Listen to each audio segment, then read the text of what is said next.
that false start of mine. I promise you that. Uh, Nothing happened. Alright.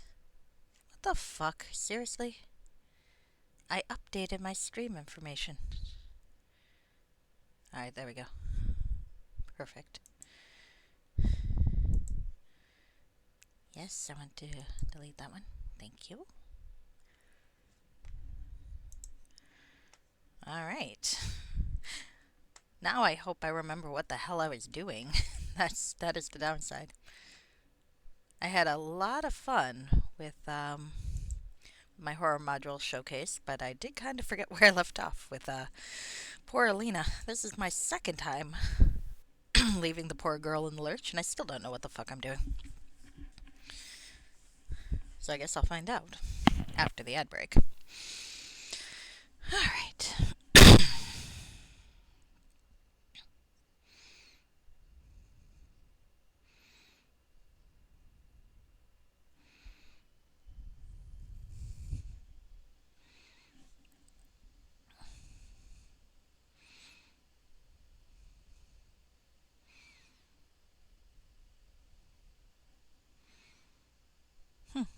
Okay.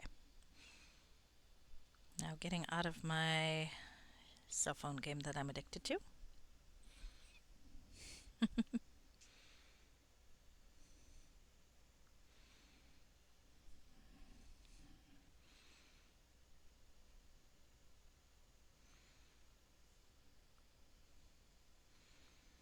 I've been playing Opera Omnia,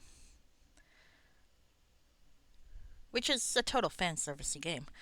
But I'm surprised by the little bits of really like things that actually feel like an appropriate or missing epilogue to their games. Like conversations between characters that can't really have their conversations in the real thing.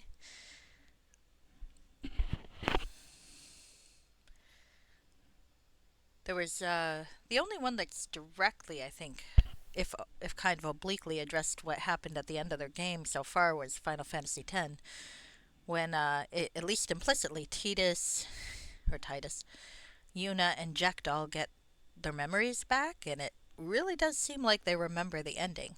So that's actually kind of interesting, because obviously certain people are back now. I mean, don't get me wrong, I played X2 and very much enjoyed that ending as well, which is funny because I always thought I wouldn't. When I heard that what would happen if you got a perfect game in Final Fantasy X2, I was like, well, that cheapens the whole thing. I don't like that at all. And then I played it and I was like, okay. I guess because there was so much effort involved in getting the 100% and so on that I felt like I'd earned it. It's like, God damn it, that fucker better happen. I fucking earned that, damn it. Give Yuna something, goddammit. There we go. Honestly, the only thing I didn't like about Final Fantasy X2, 10-2, whatever, was that Titus, however you say his fucking name. I like the later games where I don't have to wonder how you pronounce their names. He'd have loved a dress sphere. Poor guy never got to try it out. Okay, alright. Ads are done. I just get to monologue for about a minute more. Or not. Or just get myself ready. Huh. Alright. Am I being picked up by the microphone? Yes. Good. I was a little worried about that earlier. Am I plugged in? Yes. Is Cat in hiding? Yes. I just gave her a flea medication. That went about as well as you'd expect. Tried to give her some space. Maybe that was a mistake because now I think she's dwelling on it and afraid of me. Poor baby. Well, hopefully she forgives me. It's a month before I have to do it again, so here's hoping. Alright. You know, fuck it, it's close enough. I'm an impatient person.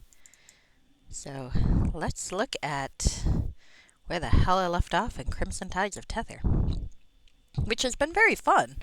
But I took my vacation playing the horror module showcase, so now I don't know what the fuck I'm doing anymore.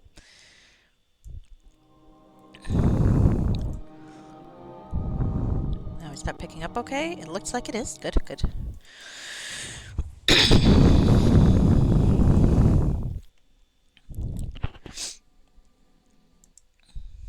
Trying not to breathe into the microphone, but yeah, that's gonna happen. I'm gonna lisp, I'm gonna spit, and I'm gonna breathe into this fucking thing.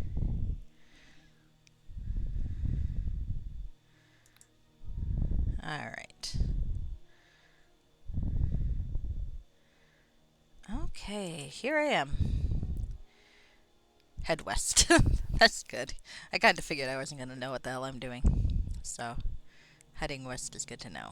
And I should remind myself of what Alina can actually do, since I spent so much time playing an idiot elf sorcerer and some miscellaneous characters. The Underland.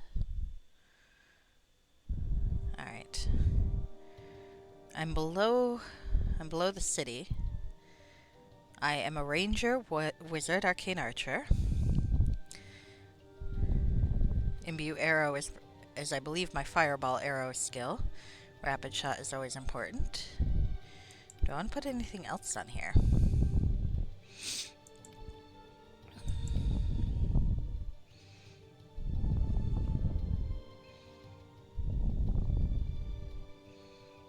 Maybe. Or seeker arrow. Not sure how that works. What does it do? That cannot miss its target. Okay, that's good to know.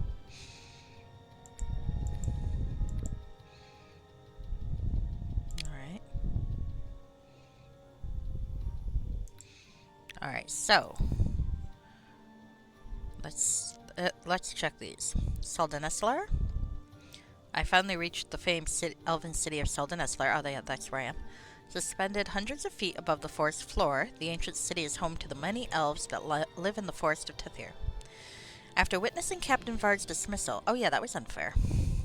You've been asked to descend to the Underland and help Elhan prepare the defenses. You have a little time to explore the elven city and its mysteries. Once you're finished, you should make your way down to the Underland and speak with Elhan. Okay. I've been joined by a dark-haired rogue named Eliana. She seems highly skilled at scouting and other stealthy pursuits. Alright. Saldaneslar's master blacksmith, an elf named Garfindel, has given me a list of components with which you can forge powerful magical items if you can somehow obtain the required material needed for a specific item. He is willing to create it for you, for a price, of course. And against the giants, I've agreed to hunt down the hill giants threatening Saldaneslar and deal with their leader, Belurden, by diplomacy or force. The removal of this threat is essential to the defense of the city. Okay. Alright. I vaguely remember wandering around the city above. Got some apples, got some other shit. Got some spell scrolls. Lots of arrows. I'm pretty sure I've got more arrows in those bags. Jeweler's Guarantee. What's that? Huh. Oh yeah, that was part of an earlier quest. Nymph Cloak +3. Drow Pewafley Cloak. So I was checking for Garfindel's book, but I must have put it away somewhere. Okay. Some spare weapons. Empty cloak. Oh, boots unidentified. I still can't identify them. Alright. Let's identify them. Bothers me that I don't know what they are. Ah, Elven Kind. Actually, that might be useful. Let's close that. Yeah, let's go with that. Let's keep those. Alright. Rainbow Blade. Not terrible.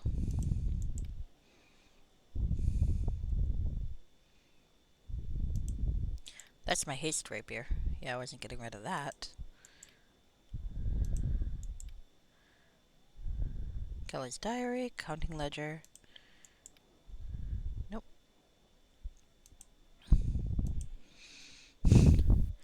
Well, after Sebastian, who tended not to collect a lot of treasure, I'm quite enjoying this Monty Hall that I've got right now.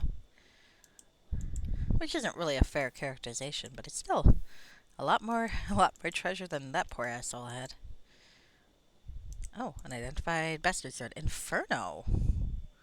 This bastard sword is literally ablaze with flame. The sheer heat generated by the blade puts even the most famous cousin, the firebrand, to shame. That Kazdag managed to wield Inferno without dropping it or burning himself alive is a testament to his bravery, strength, and stupidity. Pardon me. Armor of the Wolf. And it's light armor, so I could actually wear this. While tanned wolf hide does not offer the protection of other materials, skilled artisans can infuse these suits with the animal spirit. So +3, +2, +5. How does that compare to what I'm wearing? Let's find out. So that's studded armor +3. Studded armor +3. So let's see, actually. It's a 22. That's a 20. That's got +3, though. I guess this one's got a bit more built-in armor. Well, let's keep this for now. But that's interesting. Now, what did I do with that book? Or that list of Garfindel's things? I'm not very good at the crafting sort of stuff, so it wouldn't surprise me if I just kind of completely forgot everything I was supposed to get. And indeed, I don't seem to find the book. So, who knows? Maybe I'll remember when the time comes. Maybe I won't. How's it going? What do you need, Alina? Let's talk for a while. It's always nice to know about those you travel with. What did you wish to discuss? How are you holding up? You seem in better health than when we first met. This forest air is good for my lungs. Though once the fighting starts, I'll imagine there'll be enough smoke and fire to fill a dwarven forge. She smiles at you. Thanks for asking. I promise that, no matter what happens, I won't let you down. There's no need to promise anything, Ileana. You're a pleasure to travel with. If you ever need to stop to rest, just let me know. I will. Thank you. Thank you so much for the kindness you showed me. Okay, so let's talk about something else. I got a little bit of experience points for being a nice person. That's nice. Talk for a while. Let's know more about you. Go on. Tell me more about your childhood. Well, like I said, I was orphaned at a young age. A kindly family in Zesper took me in. As I grew older, I craved some excitement. I heard about a group of adventurers doing contract work in the city and asked if they could use another member. Luckily for me, they said yes. My adoptive family knew I was a restless child. They loved me, like any real mother or father might, but they also had other children to worry about. They knew I could take care of myself. I've been back to visit a couple times since, but we've grown apart. It happens, I guess. Pardon me. And what about your birth parents? I won't say real parents. I think that's insulting. How much do you remember? I was very young when they were killed, so I only remember small things. A glimpse of my mother's smile, my father's comforting strength, hugging me when I was upset. They were good parents to us, no matter what others may say. I'll treasure my memories of them. To us, you have brothers or sisters? Did I say that? I'm sorry. The long march has made me tired and careless. I was an only child. Are you sure you're saying everything? What do you mean? I wouldn't lie to you. I'm not always the best with words. Sometimes I say the wrong things. We're comrades, so I guess we have to trust each other, don't we? Okay, any talk about something else? Well, I hope your daggers are sharp. They're going to see a lot of use soon. Yep, they're always sharp. A friend gave them to me a few years ago. Fire and Ice, they're called. I was told they matched my personality. Alright. Well, I feel like there's a backstory there. But maybe one to pursue later. Alright, so where the hell am I? I'm up at the gate. That's where I am. Alliance Command to Soldan Eslar, Druida Sylvanas to Broken Realm. I don't think I gotta go there yet. Altar of Rilliphane. Okay. Hi there, Starbreeze Twitch. How are you? I'm trying to figure out what the hell I'm doing. Because it's been a while since I've played this particular game.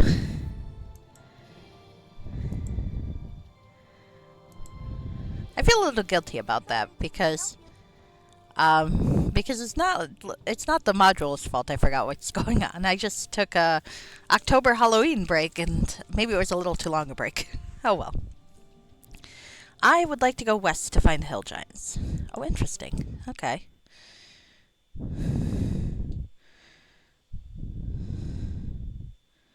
Oh, please don't crash. Okay. All right. So let's see. Big map today. Or did I make it big? I might have made it big. All right.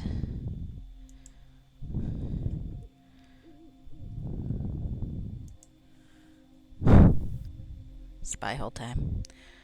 All right. Well, let's look around and see what there is to see, yeah? Some bears and some giants.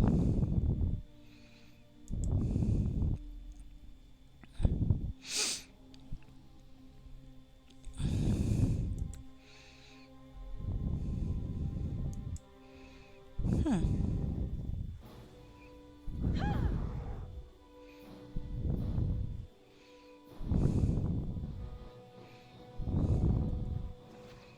Oh, let's get him again.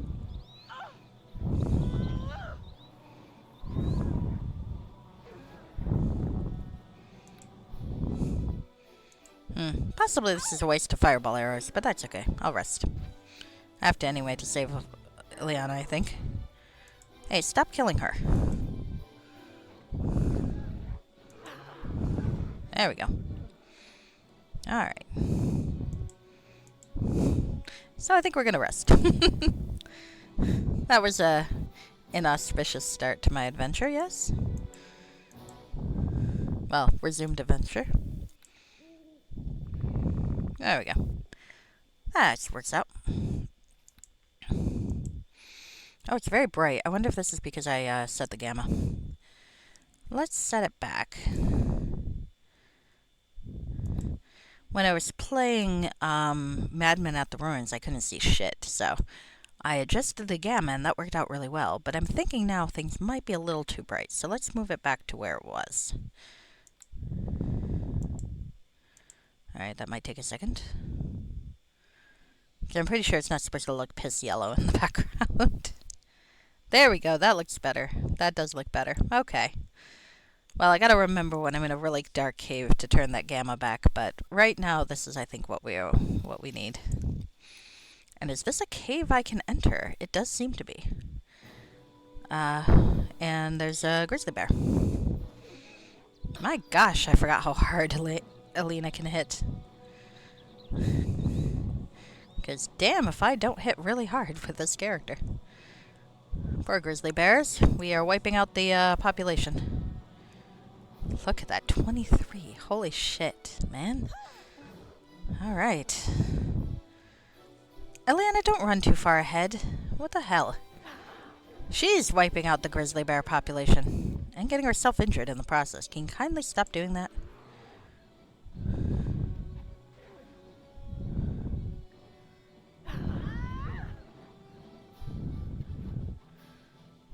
Really, Elena? If you die, I'm gonna fucking complain. Alright. Let's quick save. Probably I should be resting, but I just rested, literally, like 2 seconds ago, lady. So let's see what's in the cave. I want to see what's in the cave, damn it.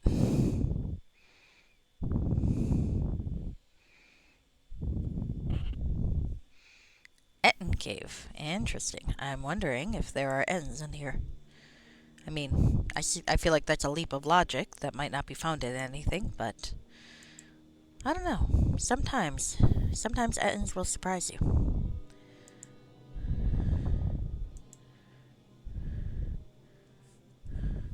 There's a hungry bear that is no one's combat mode yet. Interesting. How is this supposed to work? Does this mean I can't ambush them? Oh, evil. And she's teleporting again. Hello. Skinny black bear looks unhappy. Let's use some animal empathy.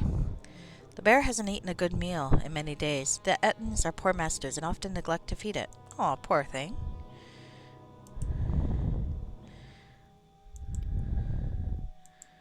Alright. Oh, he's hungry. Hungry bear. Come on, you can come. Come follow me. Aw. The bear gazes at you mournfully, wondering how you taste. Well, I'm happy to feed you something. Go to Grimlock, Key Leader. Oh, I'm wondering if maybe I shouldn't have done that yet. Let's load my quick save, because there might be a plot point before stealing the bear. Poor hungry bear. I hope I can do something nice for the bear, you know?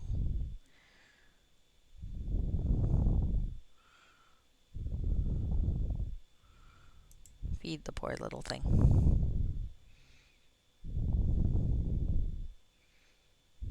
Okay. Back to the Itten Cave.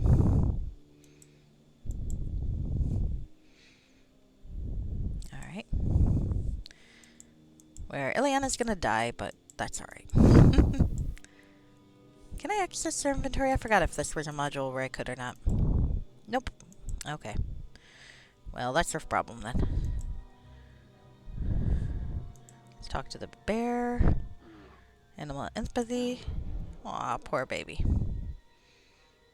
So there's Ettins. Want me to talk to Grimlock. Well, they're not immediately killing me, so that's a plus. Ah, here we go. What you want. We is hungry. So you better have good reason to be in here, or you become an extra ingredient in bear stew. What are you doing here? We wait for Belladon's order to attack Elf City. Not long now when we've squished little pointy ears. I'll try persuade. The city's defenses are too strong, and your band is small. You should leave while you can. Yes, little Elvin speaks sense. No need to lose heads in dumb war. We stay right here and enjoy bear stew. I'm gonna lead the bear away. Alright, well. That worked out pretty good. I didn't have to kill any Essence. I am, however, going to make friends with the bear. Here, bear. There we go. Let's lead the poor thing outside. And then we'll let him go.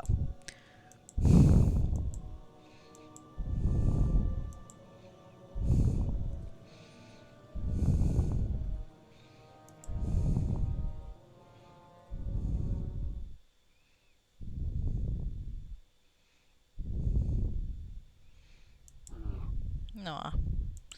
Alright, can I release him?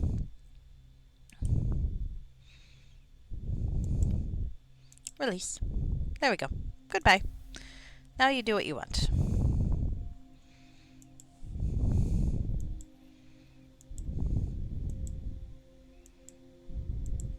Wonder when Alina got her health back. I wasn't paying attention, clearly. That's alright. Or Alina. Ileana. My character is Alina. Her character is Ileana. It is unintentionally similar names. But that's okay. That is why I always go with a surname.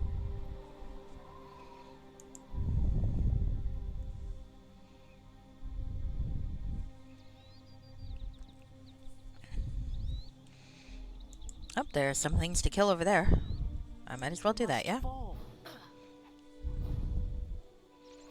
There we go.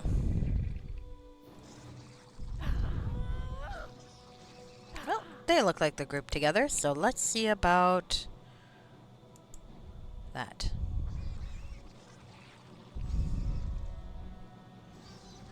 I also really should rapid shot, shouldn't I?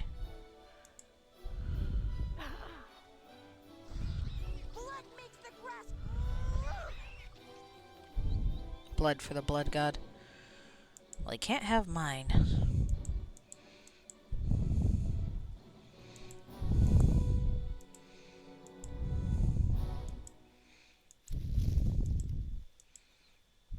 I steal all my best one-liners from Caiaphas Cain.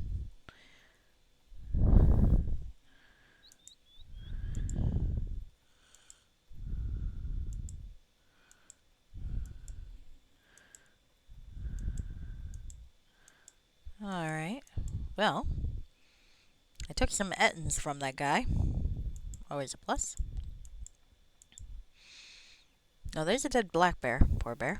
And there's an Etten. Dude, I just made friends with your people in a cave. I probably should let you know that. Well.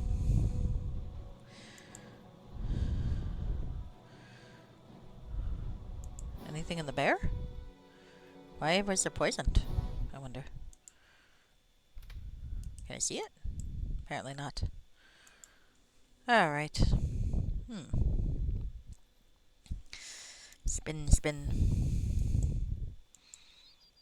Pinwheel spinning around. And that is something from a TV show that did not exist for like 35 years. I don't think it's even in DVDs anywhere. I don't actually remember what it is, the TV show was. I just remember that there were pinwheels and like that there was something about pinwheels spinning around. And there was like a row of them. I think it was one of those like weird Canadian shows that would sometimes be shown in America but not explained that it was Canadian. I think on early Nickelodeon. Like, because they also had You Can't Do That on television on Nickelodeon. So, kind of made it early Nickelodeon's brand was that with the fucking slime and all. I was quite shocked when I was much older and found out that the show was Canadian. It's like, so that you made your brand off this show you licensed, like, from Canadians? Goodness sake. So that's when folks get tired of moose jokes, you can make jokes about slime, I guess, and getting ripped off by Nickelodeon. Well, I presume Nickelodeon actually paid for the use, but still.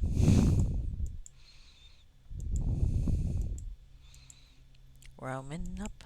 Let's see what's up north.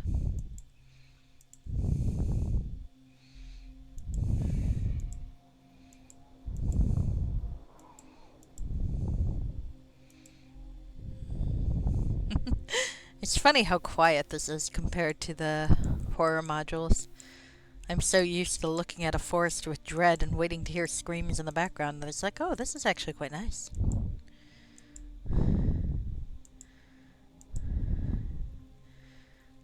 Alina does not know what it's like to encounter her own corpse and have to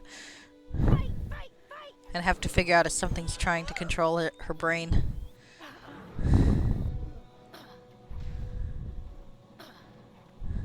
It's like it's a novel experience. Oh shit, Ileana's gonna die. Because I forgot how to take care of companions, I think. Alright, let's kill the grizzly bear. Come on, kill the... Alina, you've got rapid shot. Why the fuck aren't you doing your job? You've got one job here. You are DPS, keep the tank alive. Why do we have a rogue as a tank? I don't know, but still. Come on. Why are we not hitting her? Ah. This fucking elf. There we go.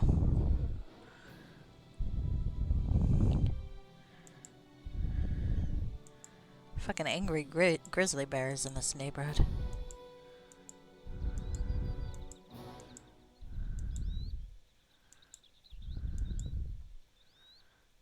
It'd be fun to play like a kind of eco-terrorist evil druid. My rest is disturbed. Oh, hi.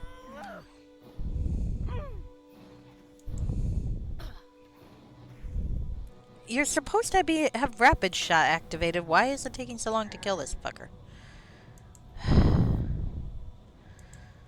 This girl, I swear. Alright, we can probably rest again. I forgot about interrupted rest. I forgot that this was a thing that happens sometimes. Alright. Let's see. Wandering. Look at all these things I'm actually capable of killing.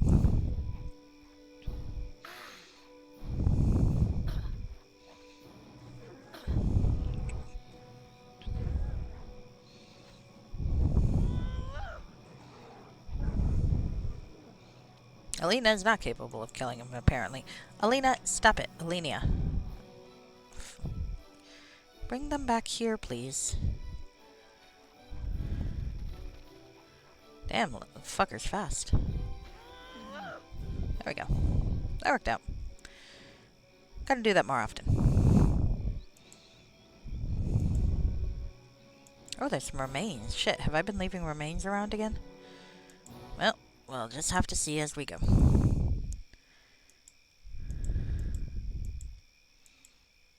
So I'm not planning to stay too late online tonight, but I did want to get back into the swing of this module because I like this module.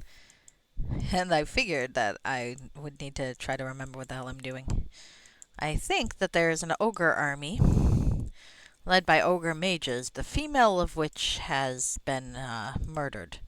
And we've been framed for it, as I recall. At least the framing was my theory. And that's why they're coming to attack Tethyr. Now, why I care about Tethyr, I'm not 100% certain, but my character's not evil, so I guess she just doesn't want to see a bunch of people die. Which is fair. Well, might not have needed to waste a fireball arrow, but that's okay. Fireball arrows are fun. Okay. I wonder if I can get more. Like, higher levels, I get more fireball arrows. That would be cool. I like fireball arrows. Not a lot of miscellaneous treasure in the forest, I guess. Alright, can I get over there? I can. Okay. Well, I don't want to go there yet. I want to still see what's up here.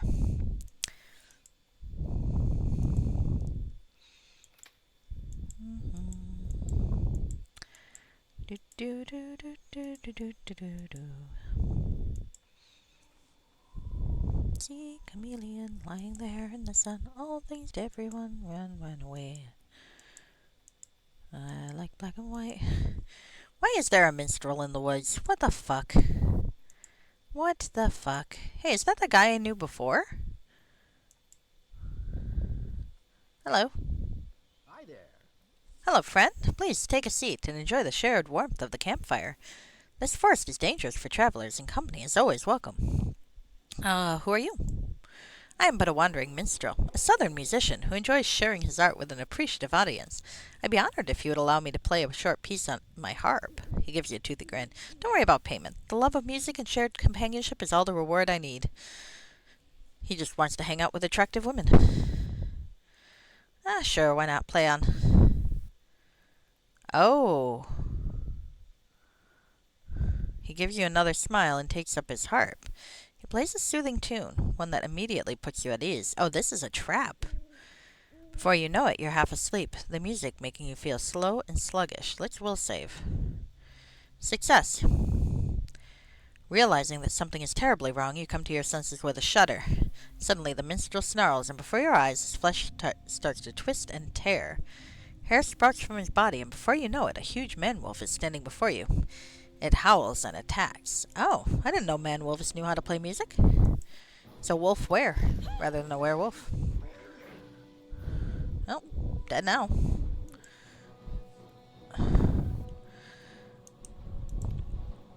A handheld harp.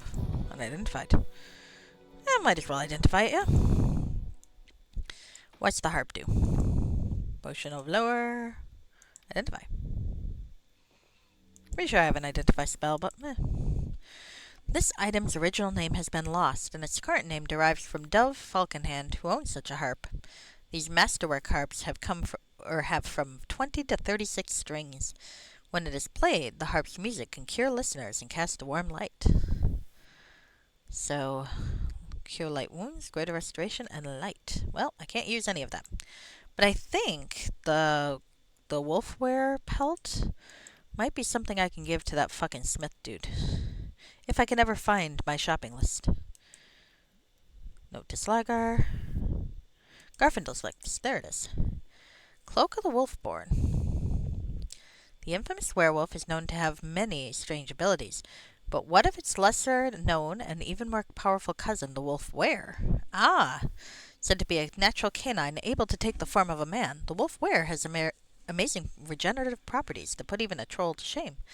If I could obtain the pelt of such a beast, I believe I could work it into a cloak that provides its wearer with some of the beast's regenerative powers. Well, that sounds good. And I have enough.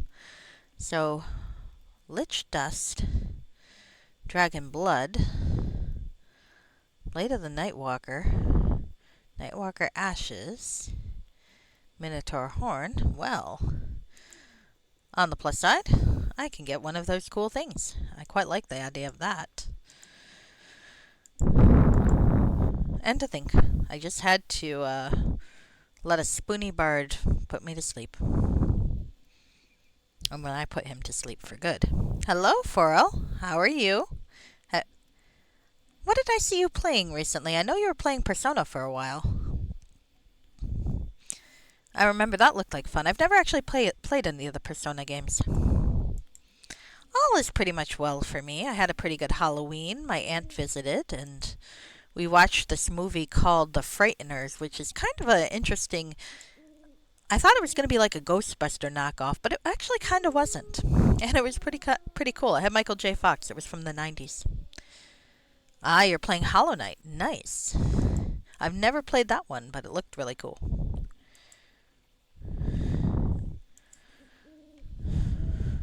I play a lot of Neverwinter Nights. That's not the only thing I play, but I have to actually play the Halloween event for Final Fantasy XIV soon, before that runs out. There is something of interest. Oh, I found something. What did I find? Secret boots. Well, you spot a pair of boots tangled in the dusty remains of an old spiderweb. Clearly the boot's former owner came to an unfortunate end here. Well, I'm going to take the boots. I'm guessing they're not anti-spider boots, though. I like gentle, spooky stuff. Fear Street on Netflix is good? Interesting. I'm not really a big horror fan, so I don't know. My aunt had to promise me that this one, that The Frighteners, was more comedy than horror. And it was. I mean, I thought it was good, though. And it was kind of funny to see one of those where the spoony psychic was actually a man instead of a woman. Because usually the psychics are women for some reason. So I like anything like fantasy if the mage is a woman or if the mage is a man or a psychic is a man and the warrior is a woman. I tend to like that. It just seems like it's a little, not this ordinary. Yes, boots of speed. All right, well, I'm going to put the boots of Elvenkind away. They're still useful at times, but I want fucking haste. Hello, darlings. I can move fast now. There we go.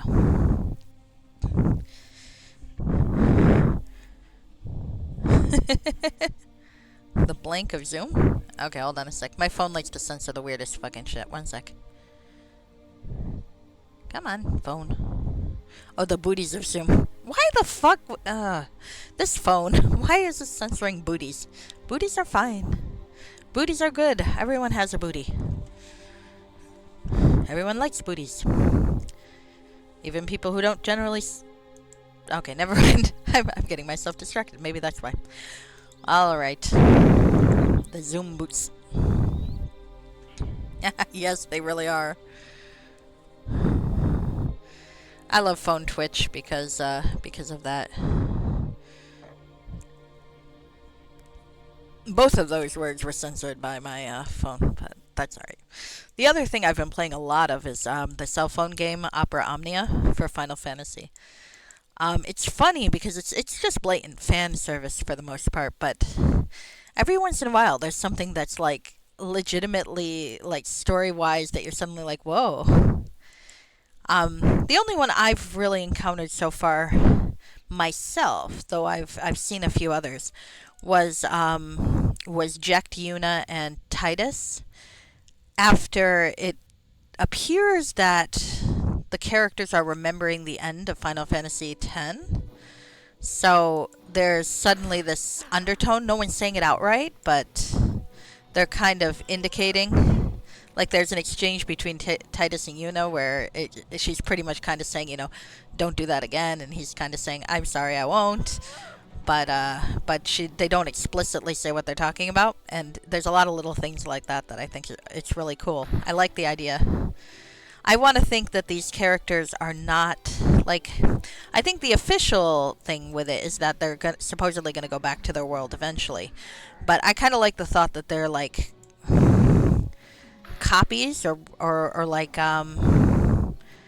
they're split off reflections of the characters because I want a version where like the sadder ending games that they have a happy ending in this world. So like things like Vivi at the end. Well, I don't want to spoil games, but there are sadder and games where the characters die in them. I like the thought that a version lives on. A music rhythm game with chibi characters. Oh, that's cool. Yeah, I'm not very good at a rhythm game. Oh, nice. Starby's Twitch is telling us that Neverwinter Nights is on a nice sale on GOG. Nice. Well, I highly recommend that because even if you're not a big fan of the main campaign, which I thought it was okay, both the expansion pack campaigns and the downloadable campaigns like this one are spectacular. Like this one's very very fun. If you like epic, oh, I hope Alina's gonna come back to life soon, because that's a problem if she doesn't. Well, she's near death, so maybe she'll pop back up.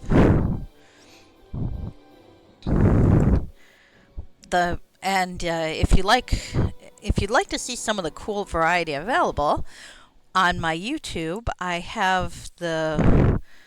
Actually, I should make a playlist that's just the Halloween mods that I played.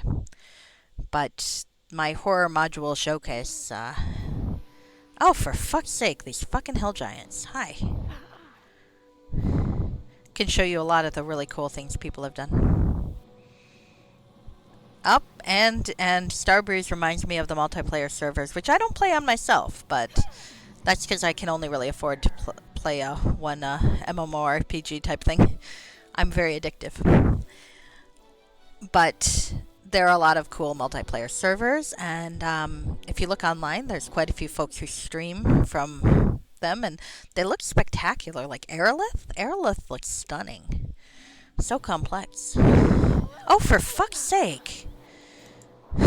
This is not a good place to rest, apparently.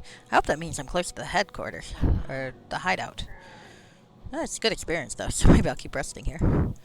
Maybe I'll run up here a little bit and rest over here. Because I do kind of want my fireball arrows back.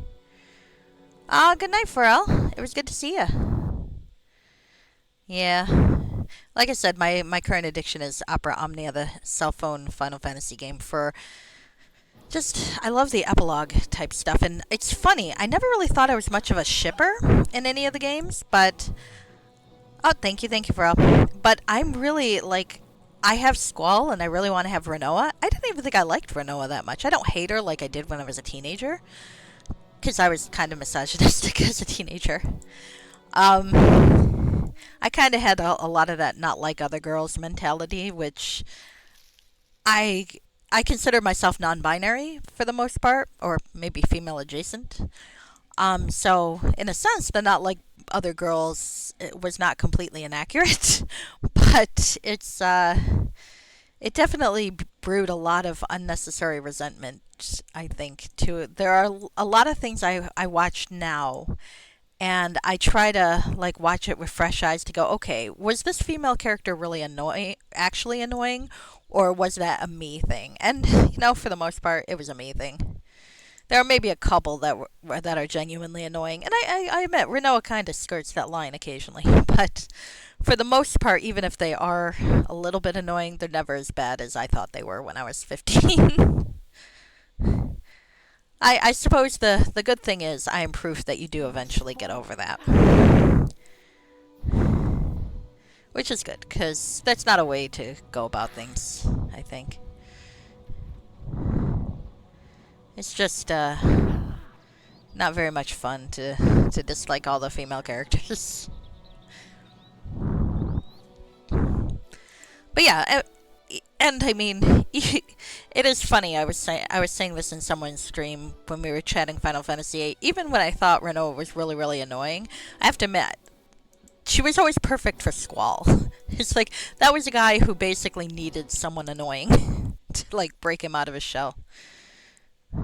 It's funny now how much I didn't actually like Squall that much as a teenager, and I think that's funny because now I'm like watching the game being played on when people play it on Twitch, and I'm really, like I said, he's got a lot of lines in Opera Omnia, and I'm going, oh, he's basically Cyclops from like the 1960s version of the X-Men, where you have like 3 pages of angsty thought bubble monologues and nothing comes out of his mouth. So it's like, oh, Jean, if only I could tell you how much I return your feelings, but I am afraid of my death gaze powers, and if we make out, my sunglasses will fall off and I will blow your head off. That sort of thing. And then out loud it'd be just like, we have a mission. And I really love the old Silver Age X-Men with the original 5 as teenagers, because it's very funny to me. I mean, there's a lot of blatant sexism, and you kind of got to get around that. But actually, it's not so bad in X-Men as it is in, say, like the Fantastic Four is kind of awful. The way they treat Sue Storm and 60s Fantastic Four is just infuriating. Jean's not so bad though. Jean Grey usually gets to do a fair bit. Every so often you'll get something where they she's got to do the girly thing, but usually there's like some justification for it. It's like even, but so you take it with a grain of salt. But I've always loved the angsty dramatic monologues that they all have, like Jean going, "Oh, if only I knew whether or not Scott truly loved me. Sometimes I think he might be interested, but other times he's so cold." And he's like monologuing, "I love her so much, but my death gaze powers," and it's like, all right, fair.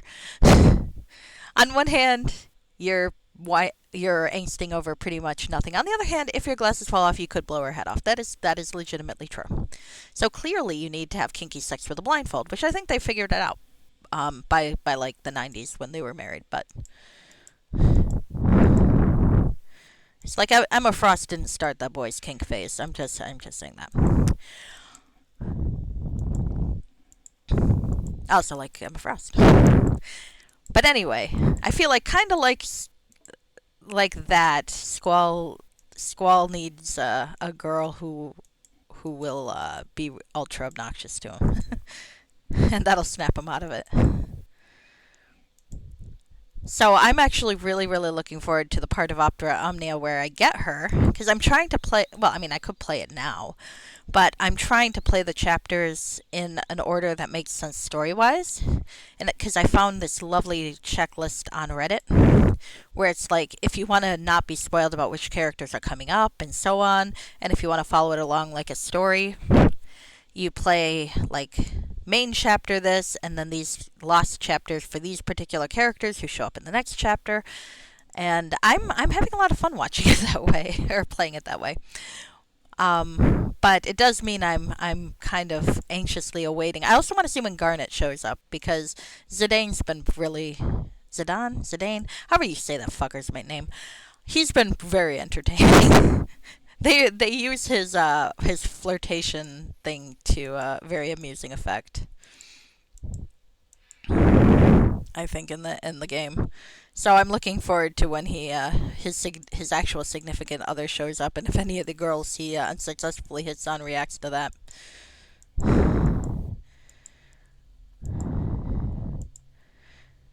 The interesting thing is they actually use it kind of strategically. Like sometimes he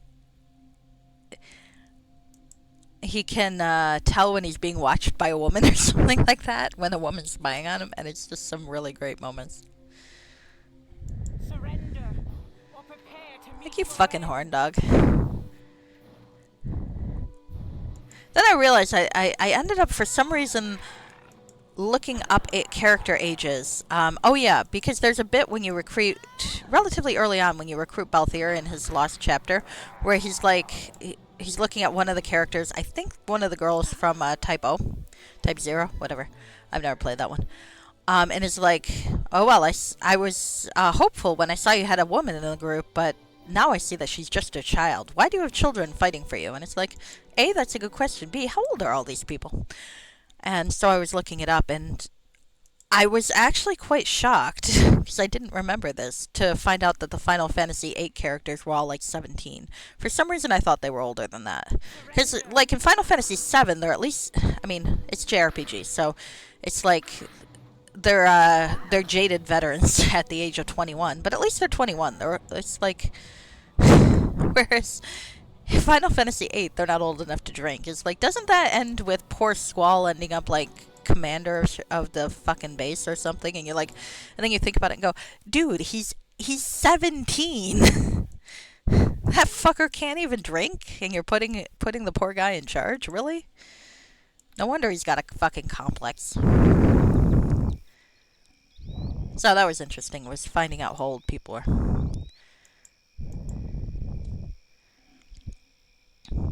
It reminds me that one of the things I really liked about Tales of Vesperia was that in a way you were kind of playing the mentor character, as opposed to like the heroic love interest or such, and I thought that was kind of fun.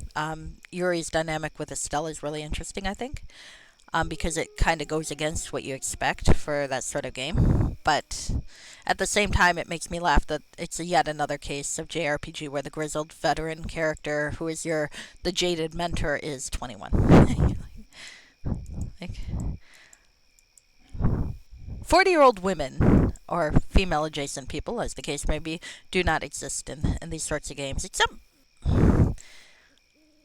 except if they're magically de-aged to look younger. Then they might exist, like one of the sorceresses from Final Fantasy VIII, or maybe Aerith's mom. But for the most part, 40-year-old women don't exist in JRPGs. You get more 40-year-old men. You get a couple of those. Though, to be fair, they're usually listed as like age 35. Hello, Orin. The fact that Orin is 35 is hilarious to me. Though, I realized that Orin's appearance in Final Fantasy X makes perfect sense if you think about. Oh God, this is so many spoilers, and I do apologize if anyone has not played those games. Don't listen to what I'm saying.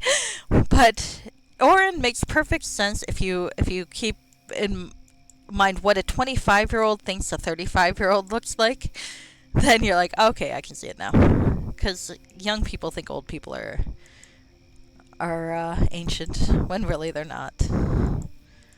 At 40, I don't feel remarkably different than 30, and I'm vain enough to think I don't particularly look that much older than I did, but that could just be denial. All right, is that an area I could go through right here? I don't think so. That looks like it's off the.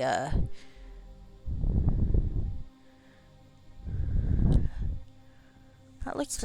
It's like there's a blank spot here. I'm not sure if there's anything I can go into over there, so I'm gonna have to head up that way and find out. There we go. I am still sad that there's no Reeve. It's like there's Kate Shi, but there's no Reeve. And I will pronounce it Kate Shi, even though I think in Rebirth or something they call him Kate Sith. And and that's fine. I mean, people pronounce things the way they're gonna. But it is like a figure in folklore, so it should be Kate Shi.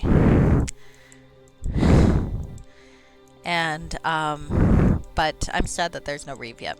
Maybe someday he'll show up in the game. I do kind of like the thought that he's hiding somewhere with a remote control. But then it's like, I think every Ultimania has said that, even though it's never actually been addressed in any of the books, games, is that he's supposed to like have some sort of power to animate the things. So, in the clearing ahead, you can make out a group of hill giants. Their massive leader has noticed your approach and watches you carefully. So, and I mean, in Dirge of Cerberus, it did seem like Kate Shi was operating somewhat independently of Reeve, but I also do like the idea that he's hiding somewhere with a remote control. So he should show up. I mean, one of the characters from Crystal Chronicle is his sister's there, and she's not a combatant. So, all right, it's not hostile, so maybe I can Why did I say this twice? I don't know. Maybe I can diplomatically solve this situation. I have a lot of Final Fantasy opinions, apparently. Today is Final Fantasy Opinion Day. Ask me about something Final Fantasy, I will share my opinion. One of my many controversial opinions is that Cecil, whatever, Rosa and Kane really just ought to be fucking each other. It's like some of these partners and pairings in Final Fantasy games, yeah, they're clearly exclusive, okay. But those three were fucking banging. Or they should have been. It's a very Cyclops, Jean Grey, Wolverine sort of situation. I feel like it does occur to me that the more Cyclops fans that I know of are also like anime fans. I feel like that might be part of the reason why he was so unpopular in the '90s, but more popular in the zero zeros. Is that if you the character archetype is more common, I think, in Japanese things than in American stuff, or at least viewed more sympathetically, maybe.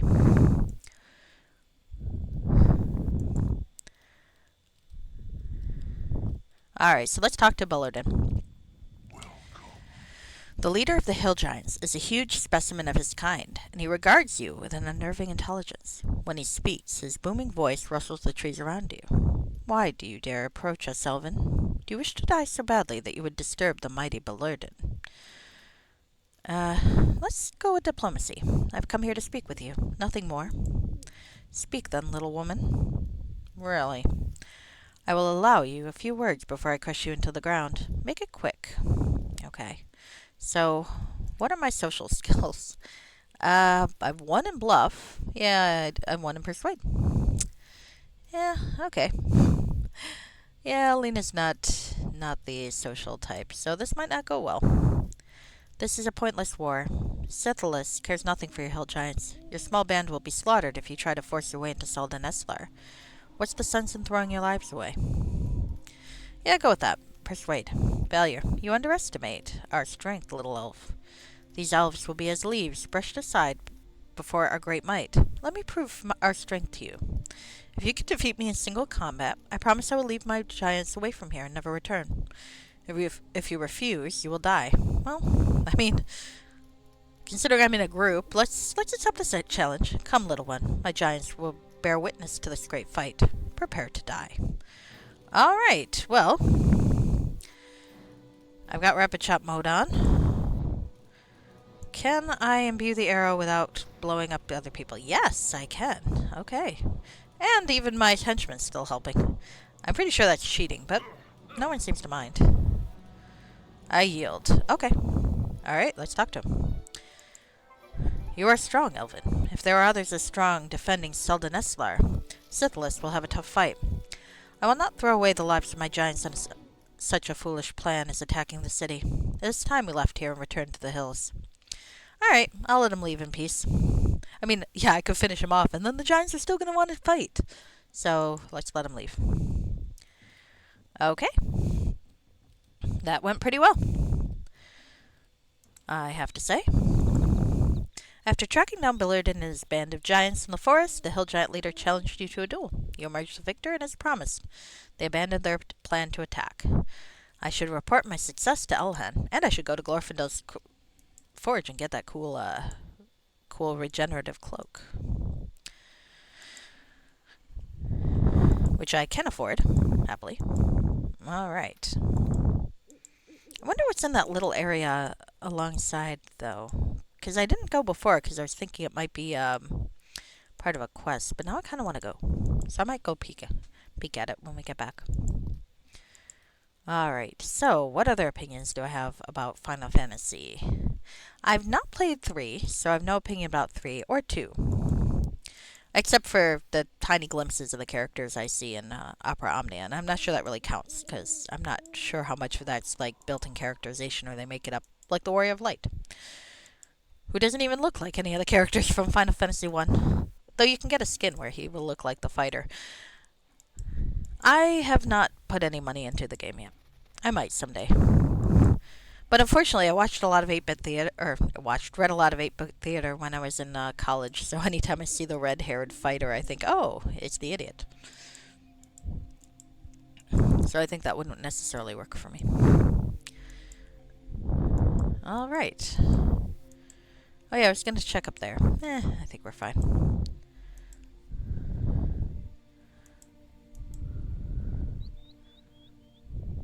Do I want to check up there? Nah, we're okay.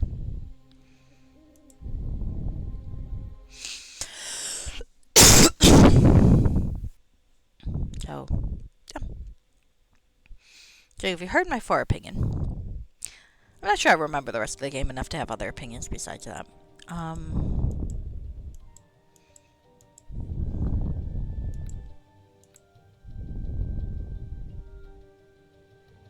Might have use that one.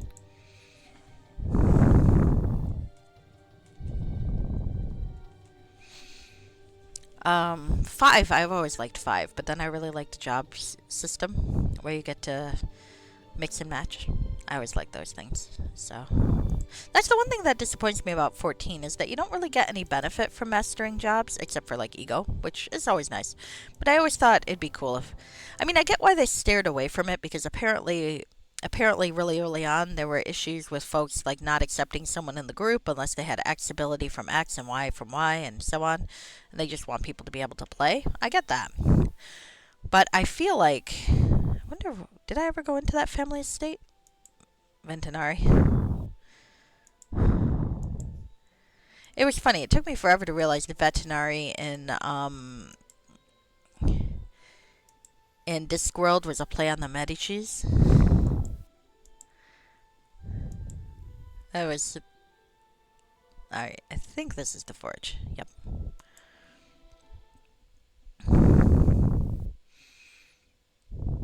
Yeah, no, I can't remember what I was saying. Oh yeah. But it would be cool if you got something. I think they should make it so that if you mastered a job, you get to wear all of the glamour on other jobs. Because everyone wants to mix and match glamour. Come on. Except for those assholes who are like, oh, they should keep things gender locked and so on. It ruins my immersion to see a dude in a dress. It's like fuck off. I like the ones who are like, we should be able to turn off other people's glamours because it distracts me. And it's a just deal with the fucking bikini babe in the or bikini barbarian in fucking Praetorium. It's not hurting anybody. Shut up. Besides, you've seen some of the shit they actually wear. Look at Reeves' outfit in Darage of Cerberus or Kerberos or however you pronounce that, and tell me that these people dress well. They do not. It's fine. It's canon. As long as it's vaguely asymmetrical, you're fine. All right. Hello again. Have you managed to acquire the materials I need to forge a special item? I have a greater wolfware pelt and a 10,000 gold. Please make me a cloak of the wolfborn. Let's do that. Oh, that's easy. I like that. It just shows immediately what I've got. So I don't have to go digging through stuff or put things on a fucking anvil. There, it is complete. Not only will it keep you warm, but you'll prove harder to kill than a Turesk-sized cockroach. Nice. I don't know what a Turesk is, but I'm going to assume from context that it is either very big or very small. Alright, so what does this do? Oh, hello. +2 soak and +2 regeneration. Well, yes, we will wear that. Thank you. Now, where's my Puafli? Puafwi? Whatever the fuck you pronounce that. Here? Yes. Okay, let's put it in one of the bags. Not that bag. That'll work. Alright, this magically enhanced Drow Puafi cloak is one... I mean, that is pretty good too. I'm gonna keep that, just in case. I thought I put it in there. No, I put it in there. I think I put it in there. Go in the fucking thing, you fuckhead. Why are you not going in the fucking bag? There you go. Alright. Now, is there a shop? I greet you. Regular inventory. Start merchant. Alright. Let's sell that thing that I'm keeping. I might need willpower sometime. Like when I'm fighting a wolf wear. Yeah, keep that, keep that.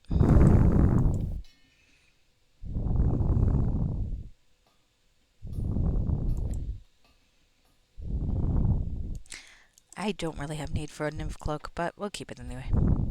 For now. One day I'll sell it all. Okay. Nope. Ah. Why does that even count as stolen goods? Let's drop that fucker. I don't need a trap. I am not a trappy type. Let's be honest here.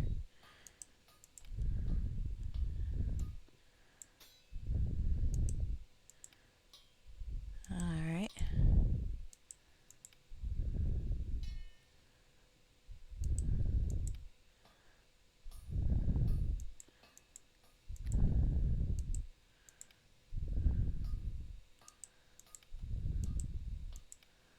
Got too many bags.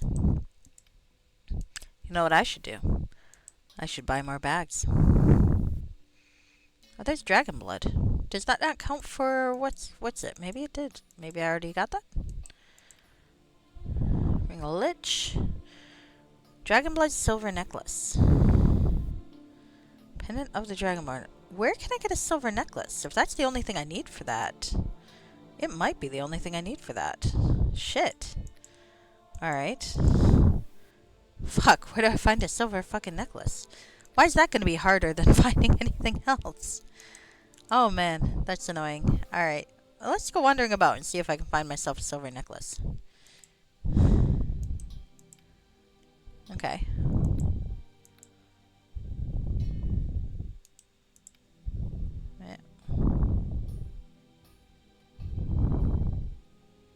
This is a long backstory. The amulet once belonged to the vampire named Velen, who dwelt in the ruins of Shunnak, far to the south.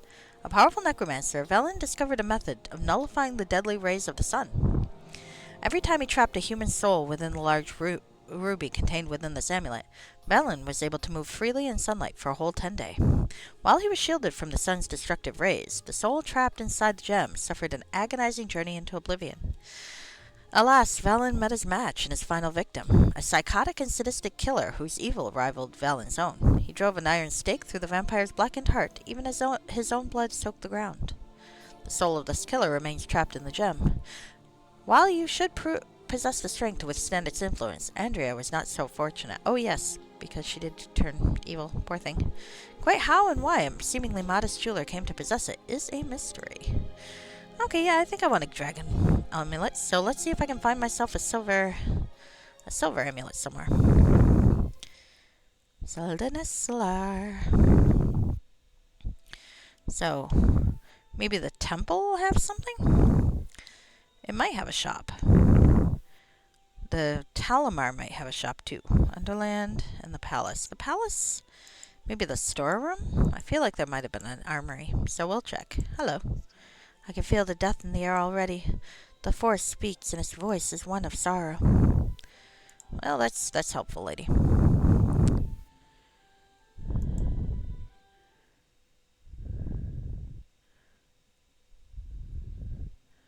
Priestess of Rilliphane. Demon. Temple goods, please. Alright. Amulet of Health is quite nice. I can't get a silver necklace anywhere. That's fucking hilarious. It's like, of all the things, the cheap necklace is what I can't find. I've got the dragon blood, fine. That part's okay. I just can't find a fucking cheap necklace. Aggravating. So aggravating. Alright. Funny, though. Alright. Hello, Elven Noble.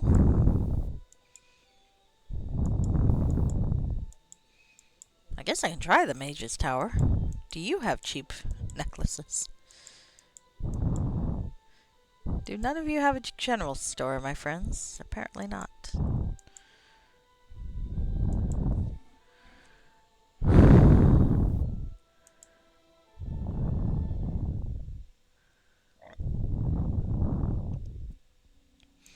Hi, Delmer.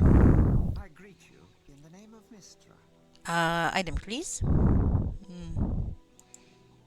That's okay. I'm actually looking for something really worthless, and you don't have it either. How do you people not have a fucking... I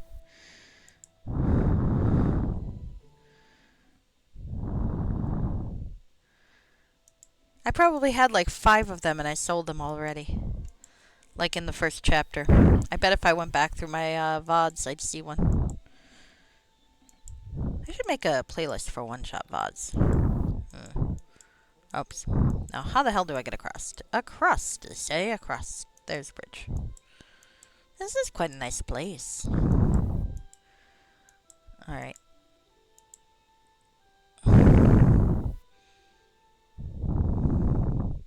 Is there an armory in the palace? I feel like there might have been, but I don't really remember.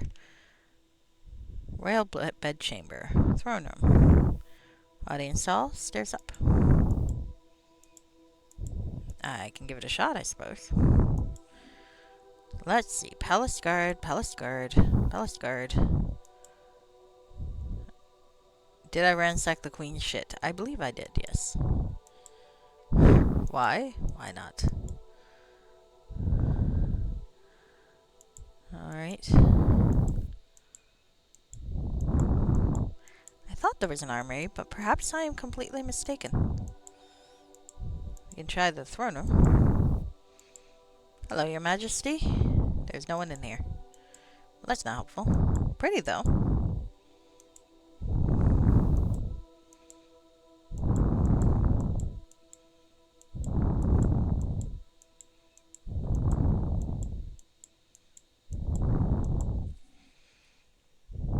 Under the sea. Under the sea. Maybe in here? Nope.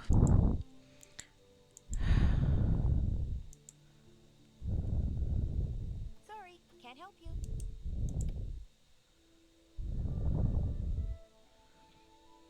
Sorry, can't help you.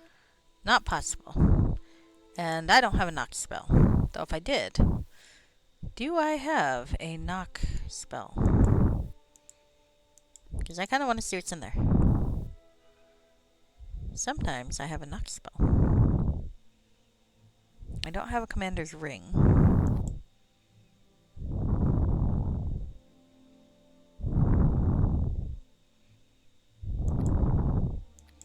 Nope, no knock spell for me. I miss playing Sebastian sometimes. Alright. Can I rob someone's chest? Do you have a silver necklace? You do not. I mean, I'd leave you money for it. No, I wouldn't. Alright. Well, I guess I'll get back to work.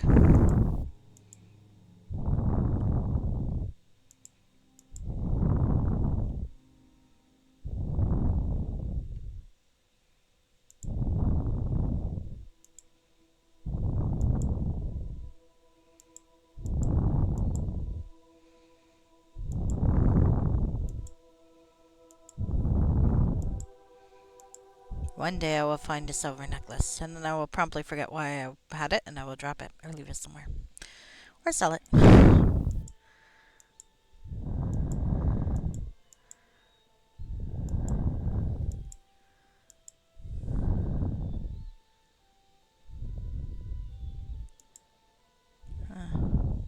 What's over there? Wait, jewelry merchant. Okay. Alright, I need to get over there. There's a fucking jewelry merchant. Jewelry merchant. I was wondering why that guy existed. It's strictly for this, I think. Alright. Hello, Mr. Merchant. Tell me you have a silver necklace. Tell me you do. I will give you money for one. Hello, good elven. Amulets, pendants, rings, necklaces, gems of all types. All are available here. Each piece created by the finest elven artisans. Wonderful. That is a silver necklace. Fantastic. Thank you, sir. Thank you. I am very pleased. Okay. General merchant, what do you have? Well met. Alright, variety of goods.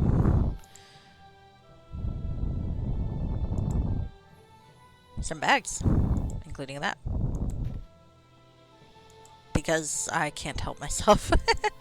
I have a bag addiction. Alina, were she in modern times, would be one of those who'd have all these Coach or Michael Kors bags.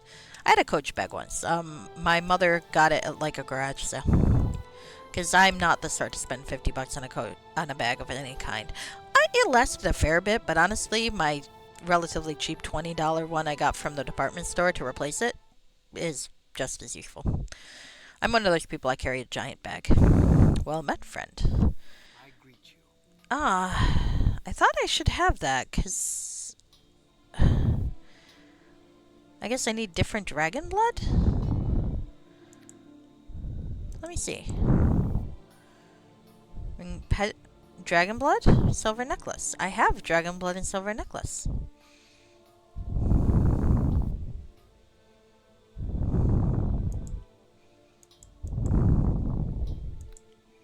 Hmm. Well, that's unfortunate. Yeah, because this is dragon blood. It should count. Maybe there's a special kind of dragon blood I need. Fucking Smiths. So fucking picky. Alright. Well, anyway. Let's move on with the plot.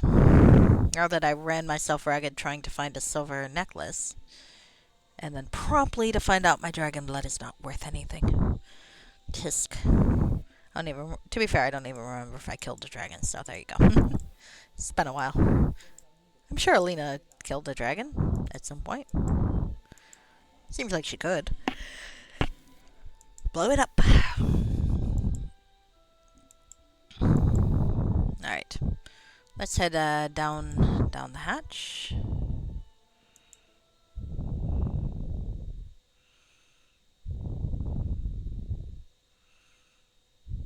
Now, I admit Garnet or Dagger was a character I was really mean about when I was in college, I think. She did not deserve it. Like, Renoa had her annoying tendencies anyway, but Garnet did not deserve my wrath. Mostly it was just because of that whole she can't concentrate mechanic in the battles. And it's like, poor thing's got every right to be utterly traumatized. But it's a battle! Come on! So, I feel guilty about that. Alright, so let's talk to Elan. You return. Any news? The threat of Belurden and his giants is no more. Excellent news, Alina. It seems that your legend grows with every passing day. The hobgoblins and gnolls that were trailing the giants will have to abandon their plan to attack the city, unless they want to scale the western wall over a mountain of our own dead. Of their own dead, I think. I need you to do something else for me, if you wouldn't mind. The High Mage of the city, Talamar, has been working on a spell to teleport small groups simultaneously. If he can perfect it, we will have a potent weapon to use against the Sithilicians. The spell is complex and requires a great many material components to work as desired. Fortunately, most of them can be found in the forest. Don't worry, I don't want you to go hunting for anything. I believe I have the last of the components here. I just need you to deliver it to Talamar. Okay. Thank you, Alina. You've done more in the last few days than most heroes achieve in a lifetime. Deliver the components, then get some rest. I need you fresh for tomorrow when the Sithilicians start pounding on our gates. Oh dear, I think something's gonna go wrong. Yes, I think I'll go relax now. That sounds like a good idea. Farewell for now, Alhan. Deliver the components, then catch some rest. I want to see what's over here before I go. Because I don't know if I explored that before, but it's like sitting in my map, and I'm like, what is that? The Broken Realm. I'm worried that Talamar is going to turn out to be a traitor or an imposter. I think that's simply because he's there, and we're about time for a bad reveal. The Warden. What's the Warden? Welcome. Halt, you may not venture beyond this gate. This stretch of forest beyond is a hellish twisted place that mortals would do well to avoid. Tell me more about it. It was once the realm of the former Archmage of Soldanislar. Oh, this is a Baldur's Gate reference, I think. Which, I've never actually played any of them. I'd like to play 3 at some point. I wonder if I shouldn't play 1 or 2. First, though. It was once the realm of the former Archmage of Soldanislar. His magnificent ivory tower rose above the very canopy of the forest, a shining tribute to the idyllic splendor of Myth Drannor. Now it is a ruined shell, a shattered wreck echoing the eventual fate of its former master, John Irenicus. John doesn't seem like a very elvish name. They probably explained that. Though Irenicus was banished many years ago, none have been able to penetrate the magical wards he placed around his tower. What wonders, and indeed horrors, remain sealed within these walls? Who can say? Some evil must remain within the tower, for it is twisted and warped, even altering the very forest surrounding it. Okay, well, I can take care of myself. If you let me pass, I can try to stop the evil. The warden shakes his head implacably. I cannot allow anyone to pass. The gate not only keeps curious visitors safe, it also keeps unwelcome denizens of the Broken Realm from entering the city. Someone has already slipped through the gate today. I cannot let it happen again. What? Who? You sense the anger in the warden's words. I believe it was a mage of no small power, for he managed to beguile me long enough to slip through. I remember him approaching me, then all is a blur. I don't remember what this is referring to, but okay. I think I know this mysterious mage. Did he carry a staff dripping with acid? Oh, Nermal! My friend! Yes, that was him. It seems it is known to you. He was powerful and skilled, but I doubt that will be enough. The denizens of the forest will end his life before long. Must be going now.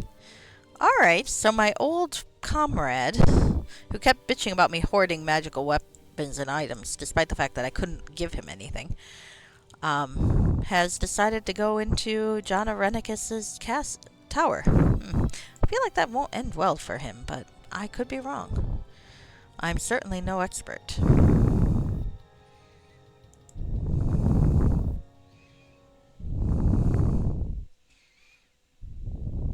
Soldenessler is kind of fun to say the more you say it. Alright, so I've got to take some shit to Telomar. I don't have any Lich Blood, Dragon Blood, or any more things, so I hope I get a chance to come back. Still don't know what the Ventinari family estate is about. Maybe it's something I did before? Against a giant, march north. Nope, I think that's new. Okay. Oh, hello. Some assassins. That's the one. Really? Nice try. Oh, I might die. I'm not very good at this. I like how they're just watching them try to kill me. The downside of things. Hello! Here I go again. Let's get back to work. Alright.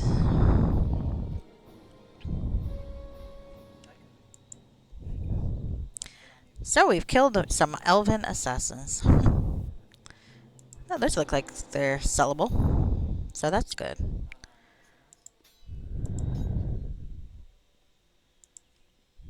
And a note. Oh, unidentified. Do I have an identify spell prepared? I do. Maybe. Come on. Stop that. Why are you not letting me cast it? Really? Oh, because I'm clicking on Alina. Okay, fuck. Or Ileana. That's what I get for having a fucking similar name. There we go. Alright, so what is this? Cold Iron Blade. A series of these weapons were constructed for the defense of the library fortress of Candle Keep, some 200 years ago. The keep had acquired a tome detailing the imprisonment of the pit fiend Agatal, and a score of malevolent creatures came to claim it. A small horde was held at bay for the Knights of the Mailed Fist, along with the unexpected assistance of Devon's privateers, a group of pirates. The tome was later destroyed. Okay. And finally, an assassin's note. This note, covered in beautiful flowing script. The one who must die is due to return soon. Be careful, for the rumors indicate that they will be no easy mark. If you fail, you risk endangering us all. The death of the so-called hero will send a message to Queen Elisime that she won't be able to ignore. Wonder how I pronounced that before. I have no idea. Alright, I'm going to have to do something in a little bit, but before I do that, I'm going to click to level up. Let's dex myself. Alright. Lore is good to have. Move silently is pretty good, but I don't know. Spot. I don't have a lot of class skills, do I? Let's go with hide. Alright. Blind fight would be useful, wouldn't it? Okay.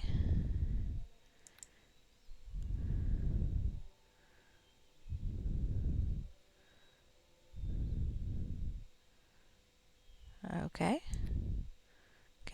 I think I got longbow already. Yeah. Okay. Rapid reload. I think that only works for crossbow. Improve critical. Can I? Oh, nope, I got it for longbow after all. Alright, cold shot. Nah, let's go blind fight.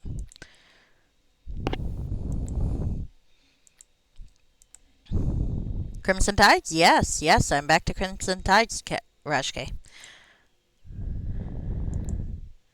How are you? I saw that you were playing Bloodright earlier. That looked like fun. You always play modules that look really cool, but I don't want to watch for long because I don't want to spoil myself if I try to play them. You forgot I was in the middle of this. Yep, so did I. Though it is fun. I don't regret it at all. It's just taking a month break to do the horror modules. I'm kind of a little confused at the moment, but I'll figure it out. All right. So, hi Mage Telemar. I'm bringing him something. Bloodright had a long lead up. Cool. Was it fun? I guess. Would you recommend it? Is what I would like to know.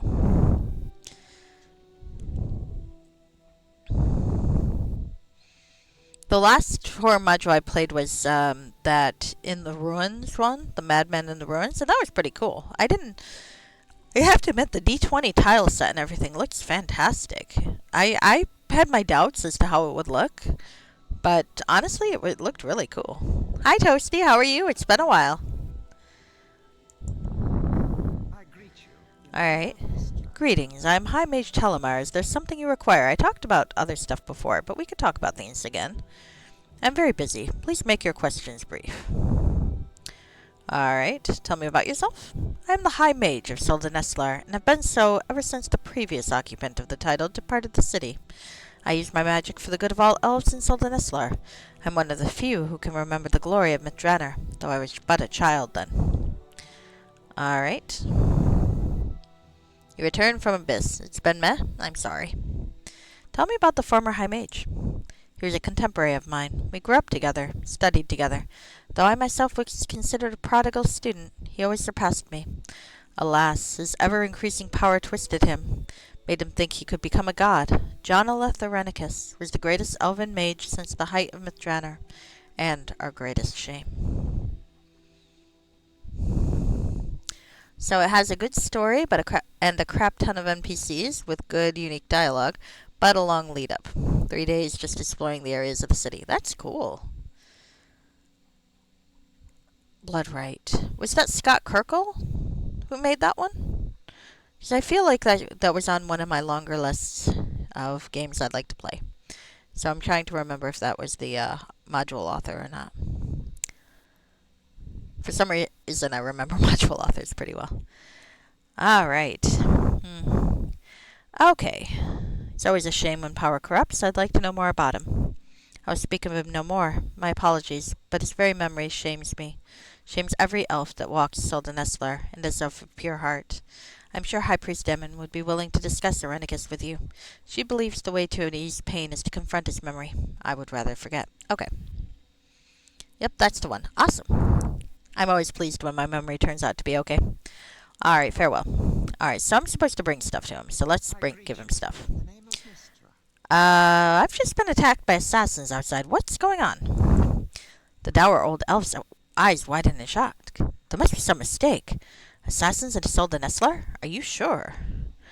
Well, this letter was on the body of one of the assassins. Do you have any idea of who could be behind this? I feared something like this would happen, though I never truly believed they would go so far. I believe this is the work of the Vetinari clan. Only they have the foolhardiness and moral decrepitude to attempt to enact such a foul plot.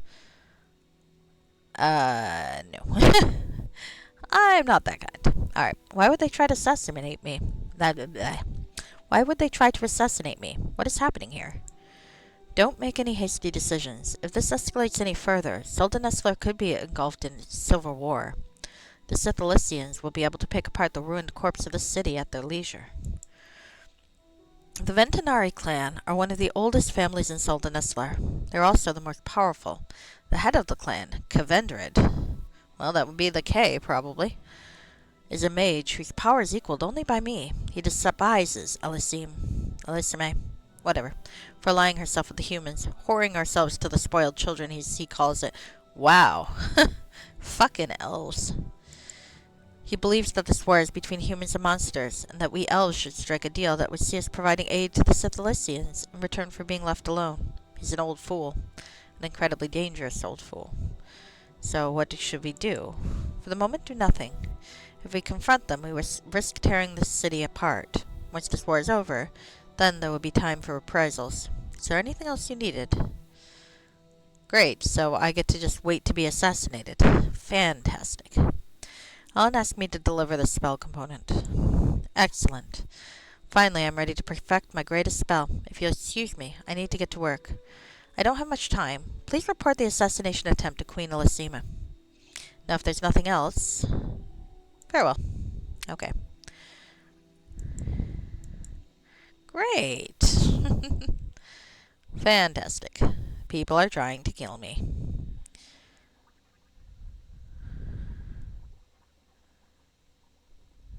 Alright, so I'm going to be back. I have to do something. Um, it should not take long, but I'm going to put up my away message because I'm not sure exactly how long it's going to take. So, excuse me.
Hello again. Ah, you got to hear the lovely sound of trickling water while I was away. If you've all run away, I don't blame you. Alright, alright. So where the hell was I? Yes. Reporting to the Queen. At least you didn't tell me to forget about it, but still, I feel like that's not terribly useful.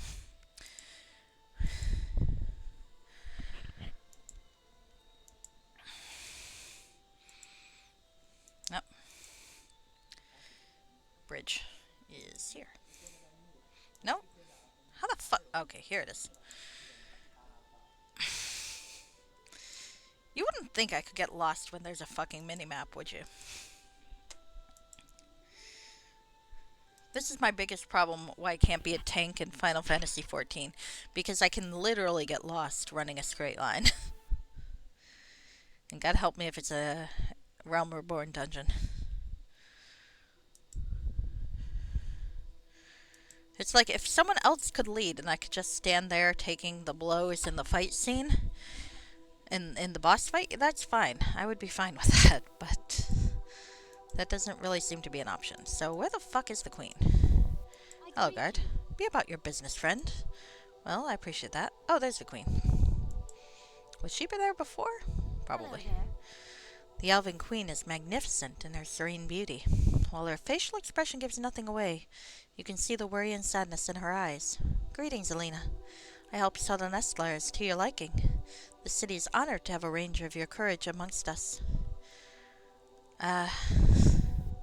Thank you for your kind words, good queen. Unfortunately, I come bearing bad news. I was attacked by elven assassins on the way to High Mage Talamar's tower.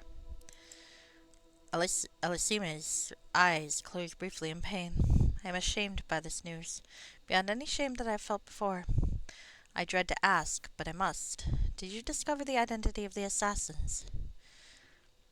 One of the elves carried a note. Talamar believes that the Ventinari family is behind it all. The fools! How could they? Have the Telquasir fell so far that we would settle our disputes in such a manner? Have we learned nothing from Irenicus? Please accept my apologies, Alina. I ask that you take no retribution for the moment. Once the war is over, Kevindred will answer for his crimes. No apology necessary. It's not your fault. It is kinda, but we're gonna leave that alone. What must be done shall be done. Let us speak no more of this at this present time. I have had a room prepared for you upstairs. I would be honored if you would stay and rest. Tomorrow we face a battle the likes of a Tethyr has rarely seen. Rest well, Alina. Okay. This seems like we're gonna have a climax tomorrow. Though I didn't fight a lich or a dragon to get the other components, so I'm a little sad about that. That would be kind of cool if it were a fake out, though. You have this list of possible things to find, but nope, you only ever fight the wolfware. Somehow I doubt it's going to work that way, though. Alright. Well, I do have a room. I think over here.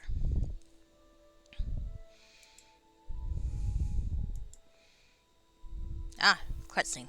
There we go. I think this is the correct room. Zzz. Look at those Z's.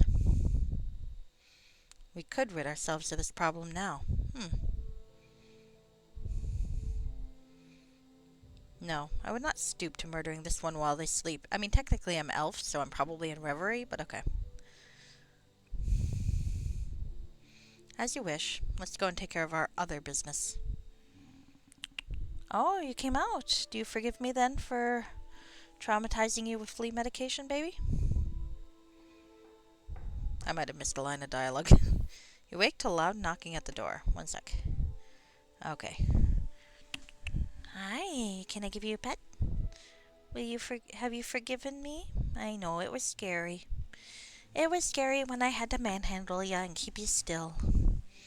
I know. I'm gonna spoil you with more treats. Because I am a guilty person.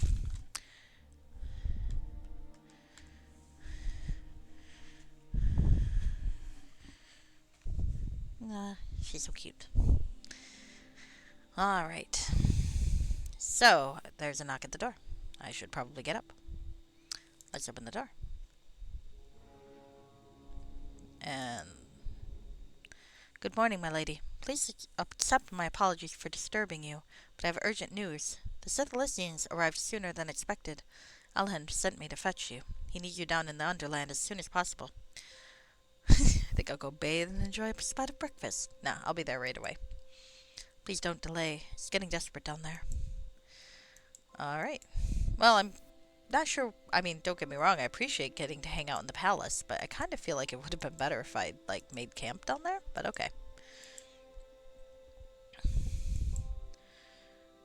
Oh, there's that room I couldn't go to before. What's up there? One sec. I'll go see what's in that room.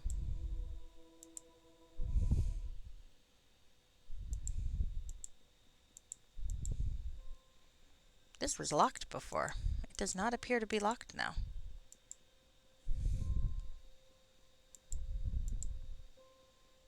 What the heck? Huh.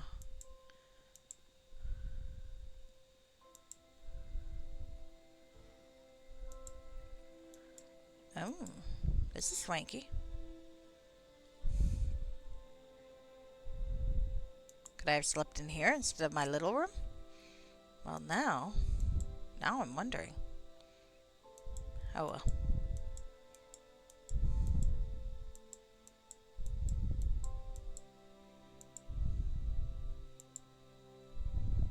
Alina's a modest sort at heart, I think. I am not, but she is. Alright, so let's go find Elhan.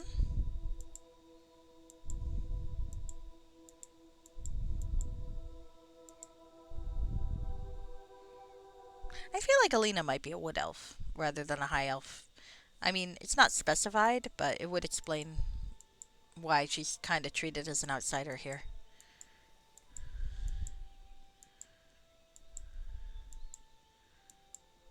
Did I give her a subrace? I did not.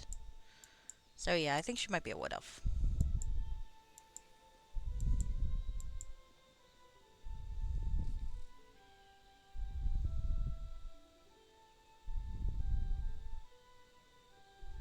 Alright, let's head down.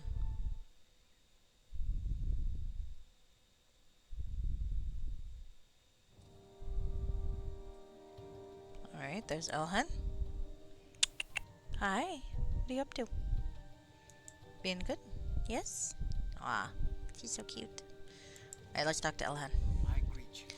Alina, you're finally here. We're struggling to hold off the monsters. I believe that they're the force that were accompanying the hill giants you took care of. I had expected Sithilus to recall them and deploy them elsewhere, but it seems he's decided to hurl them against the main gates. We have scant soldiers guarding the main gates. I didn't expect an attack so suddenly. I've sent what elves I can muster, but they're overpowered by the gnolls and goblins in such direct melee. Once the warlord has roused and organized her troops, we should be able to surround them with the mercenaries attacking from behind. I need you to hold them off until then. I'll do my best. I've no doubt you can handle yourself against gnolls and hobgoblins, but remember, you're vastly outnumbered. Also, there may be ogre mages amongst our attackers. I imagine Sithilus would send at least a couple to oversee a large force. Good luck. Strike a blow for Tethyr. Alright. Fun. I get to murder people with arrows now. Woohoo. I guess I'm going up to the gates. Alright. To the battleground outside the gates. Yep. Hi, baby. What are you doing? So cute. Such a cute baby. Alright. So, it's auto-saving. That's not a good sign. Alright. Well, there are some living elves. I hope you live. And there are some gnolls. Is there anyone I can report to? Nope. So let's just start killing. Still got rapid shot mode. Alright. Oh, Flynn. That looks like an important person.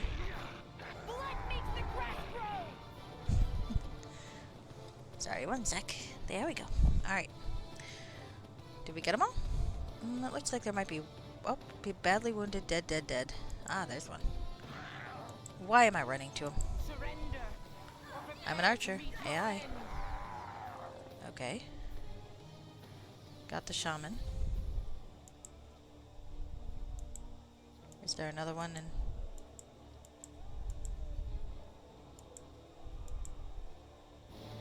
Oh, a ballista. Nice. Can we use it? Ah, no clear shot. Too bad. Okay. Let's see if there are more enemies. Oh, there's a Flint champion. I don't know what a Flint is, but he seems like fun.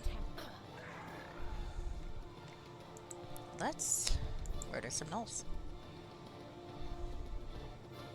Come on. Fuck. Really? Alright. That did not go as well as I'd hoped.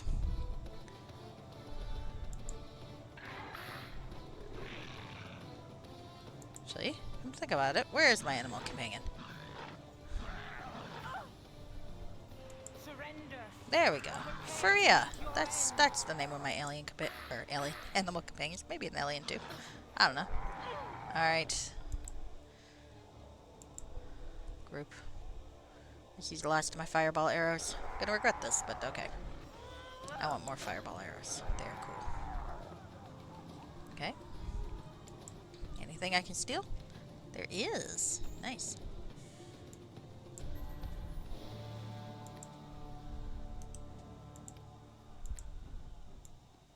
There we go. Okay. Null veteran. Well now. Okay. Save. No more fireball arrows though, alas. Possibly I wasted them, but you know, that's okay. I don't mind. Can I go in here? I can, maybe. Sorry, can't help you. Nope.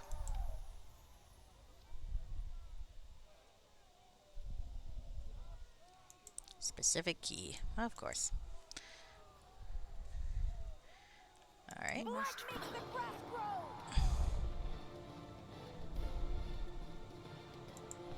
Why am I not shooting fast? I've got rapid shot. You killed my animal companion, fucker.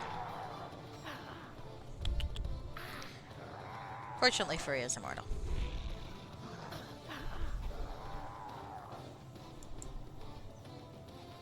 There we go. There we go. Hi. Hi, baby. What are you doing? Being a good baby. Being a good baby.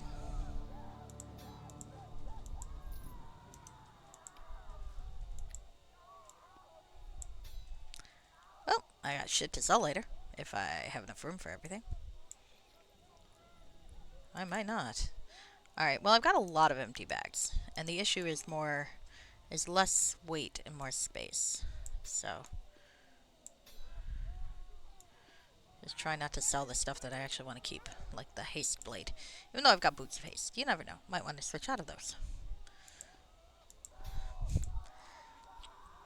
The mentality of a hoarder. Alright, let's look around this way.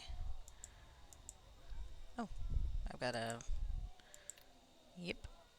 Hold them off. Yep. Syphilis is very upset.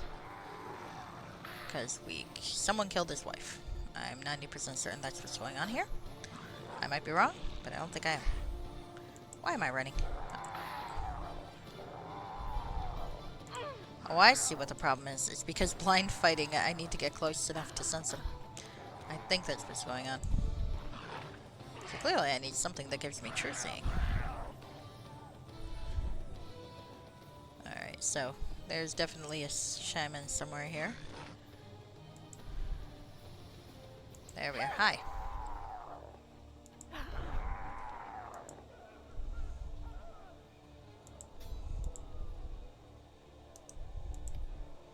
I thought it'd be fun to play a barbarian sorcerer.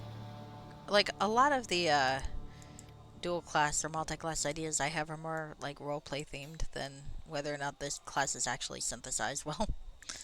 But I always thought a barbarian sorcerer would be cool.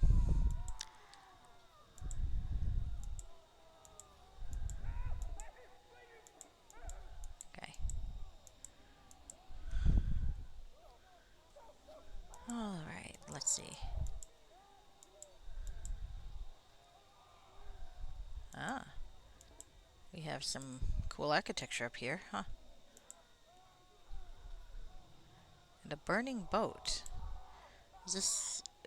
Isn't there like folklore about people burning their boats when they invade so that they don't... what was it? To like make them more determined? Or maybe that was something from a fantasy novel. Always possible. I don't know. I never know the veracity of half of what I stays in my mind.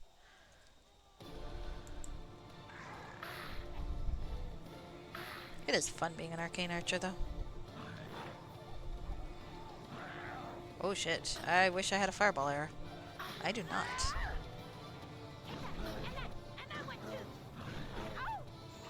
Oh, Lena's having a bad time. Where's my... Okay, some shaman over here. Shit, I might die here. Because I did not save recently. Come on, let's get that one. Okay. Fortunately, mages die quick. Sorry, Lena, I'm gonna have to lure them away from you a little. Until you're ready to make your way back up. Okay.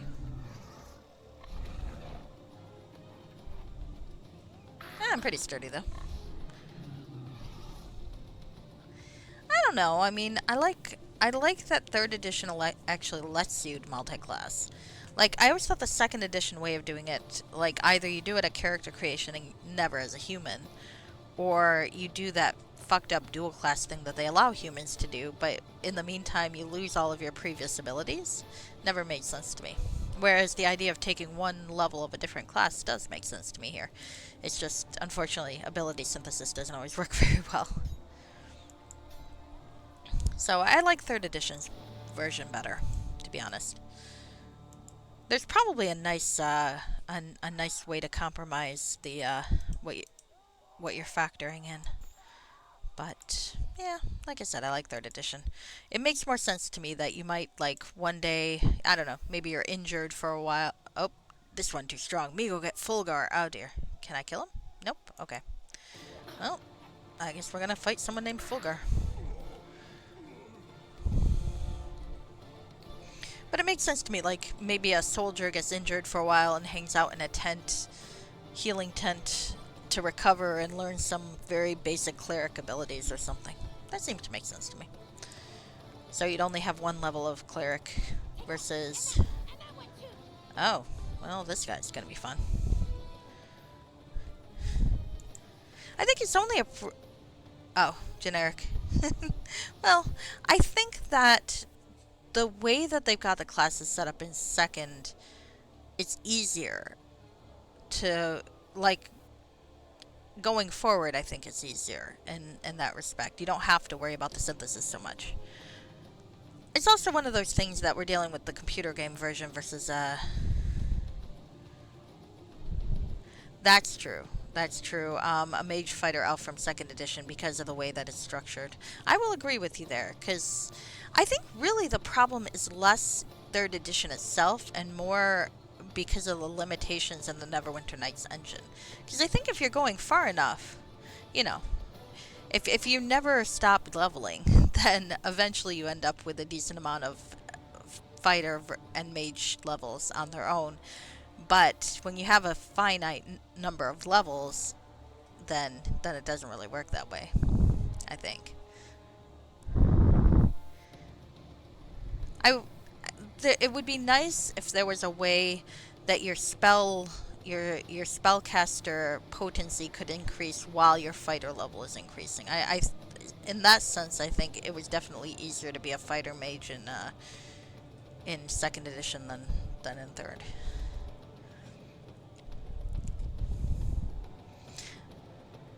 I wonder. Huh. I guess that's why there's so many base classes. Yeah. Yeah. If there was a way to balance the two, it's like maybe you could set a stat to continue. Or like... Right. Though I think there is some like when you get something like an Eldritch Knight, So I think prestige classes do ease that up a little bit. If you have like because I think, or at least it should, maybe it doesn't, but like I thought the Eldritch Knight's prestige class, for example, the spell level would increase, even though it's primarily a fighter class. So I think it can work if you're like dealing with maybe 3 levels of fighter, 4 of mage to get to the prestige class that's a combination of both. It can work okay. Yeah, with the video games. The PRC, I think, can probably balance that out a little better. Those classes introduced there, I think, have a bit more of the tabletop utility. I've never really tried them because, well, because it's not going to be reflected by the module anyway. So I've never really seen the appeal, but I've been tempted to try it in something like Infinite Dungeons to play some of those prestige classes. I think that could be really fun. But yeah, like I think like Arcane Trickster and Eldritch Knight, the appeal of those prestige classes would be raising your spell level while you got the martial abilities going up. Yeah.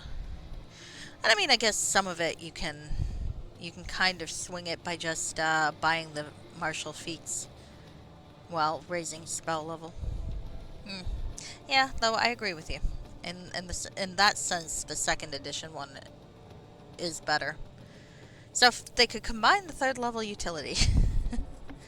I don't know how they do it in 5th level. Or 5th edition. I've been playing some 5th edition, and I'm having fun with it, but I'm not really playing a dual class or multi-class character, so I don't really know how that works.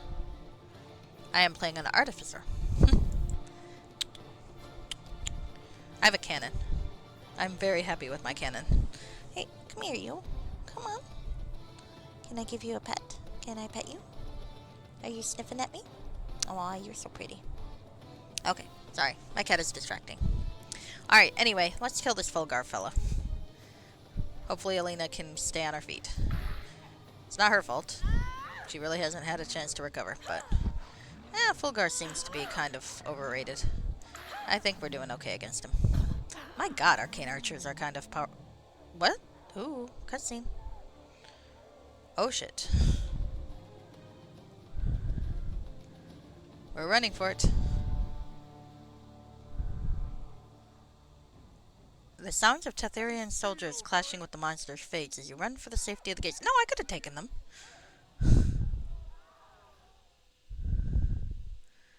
That's true, that's true.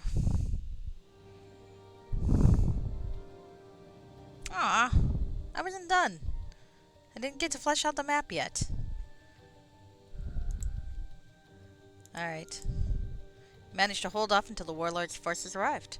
Surrounded by soldiers and mercenaries and bereft of their Minotaur champion, the gnolls and hobgoblins fell quickly. Well, that's annoying. We weren't done. I guess we can rest, though. That's good. And in fact, really should... Okay, I will go back, then. To murder more people? God damn, though. I mean, I had forgotten that Arcane Archer was quite this formidable. Uh-oh. Are you working? Did I fuck you up? I might have fucked you up. Nope. Okay. It's like, I remember doing Hordes of the Underdark with an Arcane Archer and being quite happy with it, but I forgot that it's quite so badass. Alright, so let's go back out there. Sorry, can't help you. Alright, Battleground.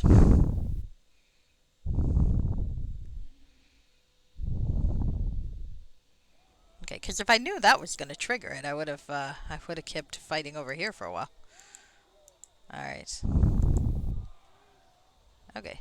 Hello, Null veterans. Let's loot you. Okay. Remind me to go sell this shit. Is there anything on Glorfindel's shopping list? Garfindel, whatever. Got that. Lich Dust, Pendant, Nightwalker. Tower Run. Oh! I can get his fucking horn, can't I? And a dagger +3. Okay. I see what you mean. I had better get his fucking horn.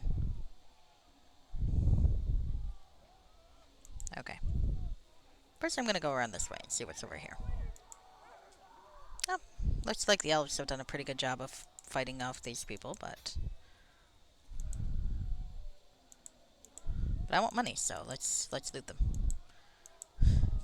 Yep, I think backstory-wise, I kind of think Alina's probably a wood elf as opposed to a high elf. I don't know what I gave her as a bio. I don't think Cameron's character creator lets me access the bio either, does it? I can access the deity, but not the bio. That's another thing I should put on my wish list.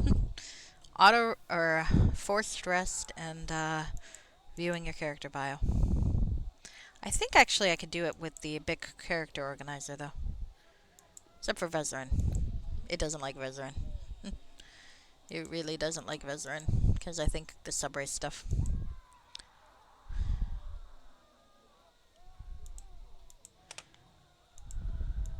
Poor Vezran. He seems to be happy though. I think he is. He's got a god who seems to respect him more than Lolth did. At the very least. Isn't just gonna fuck him over for prestige points. Just the thing about Lolth is that I couldn't understand why anyone would stay loyal to Lolth. Because even if you do like the absolute best you can possibly do and are incredibly successful, it's only a matter of time before she turns on you again. It's like, she's very much, what have you done for me lately? And even so, it's kind of funny to watch you suffer. So I'll take Varun over Lolth any day. Hi, baby.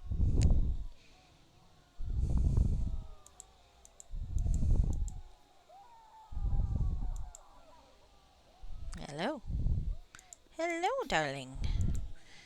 Now you're just being cute and trying to distract me from my game, aren't you? Well, I guess you're allowed to try. It's revenge. She's getting revenge on me for the flea treatment. She was like, you traumatized me, so now I'm going to make you suffer. And that's fair. That is fair.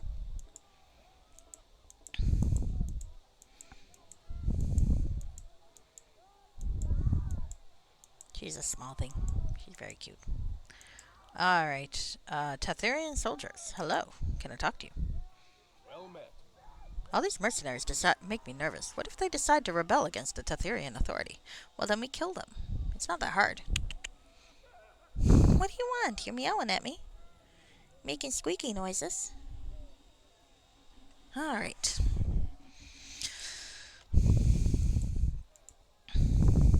Alright. Hi. Do you have a horn? You do. I thought you might. You just seemed like the sort. And you have an axe that I can't identify. That's a good sign. Do I have that spell? Or did I run out of my one wizard spell? What are you doing, monster? Okay.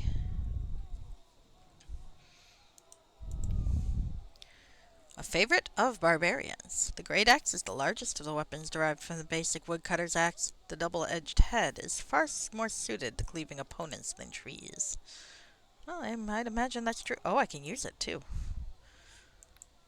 I admit, a part of me is tempted. One of these days, I'm going to create a barbarian with a great axe.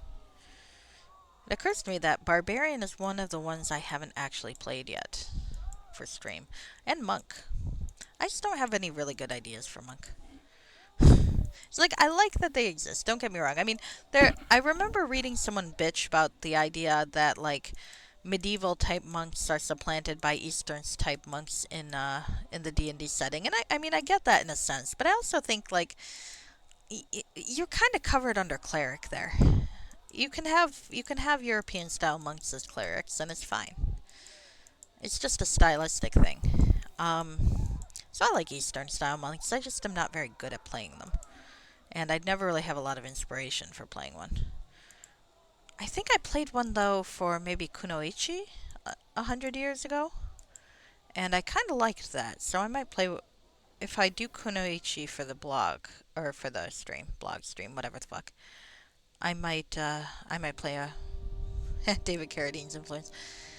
I am the only person I know who actually really enjoys Kung Fu: The Legend Continues. Not even the original Kung Fu, which is already terrible. No, I like the Legend Continues, the even worse version. With poor Chris Potter trying to act for two because David Carradine decided talking really slow is how you play a half Chinese person. I mean, to be fair, if you do the fractions, he's like I did the fractions once. Because they went through like his grandfather or great is the one from the original show who married a Chinese woman, and their son married an English woman who maybe married a Chinese person, and thus David Carradine's still a white guy playing a half Chinese person. Never a good DVD release for original Kung Fu or Legend Continues. Either one, admittedly. The Canadians might have a Legend Continues one though. Every once in a while, I find some old terrible Canadian shows. Well, I think I honestly credit that to Chris Potter, because he did a lot with just kind of making his character even halfway comprehensible, and thus balancing out Carradine. Every so often, though, you get something where it's like, what was it? There's like this really bizarre point in one of the episodes where the son and the father are connected somehow, and maybe there's like some sort of astral projection or possession or something, and it's like something about libido or sexual energy, and the son's like, whoa, and it's like, this is really kind of awkward implications, and B, do we really need to know that much about Kwai Chang King's sex life? Apparently we do.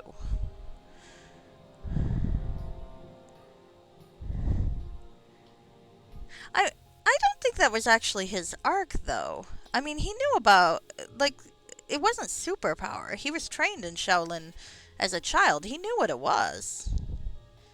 No, he was just rejecting it for the first two seasons. But if you watch, he knows what's. I mean, he doesn't know what's going on in the sense that he's not trained with the higher arts. But generally, he's not saying, I don't believe in that stuff. He's saying, I don't want to do that stuff for the first two seasons. And then after that, he embraces the Shaolin. It's like you can see the shift in his line in the opening theme, where it's like I don't. How did it go? It was like weirdly rhymed, so I always remembered. It's like, look, I'm not my father. I don't do kung fu. I'm a cop. That's what I do, or something like that. And I always thought that line was pretty funny. Oh, I'll argue with you about Kung Fu: The Legend Continues, because I watched that relatively recently, because I have no taste, and I watched it a lot.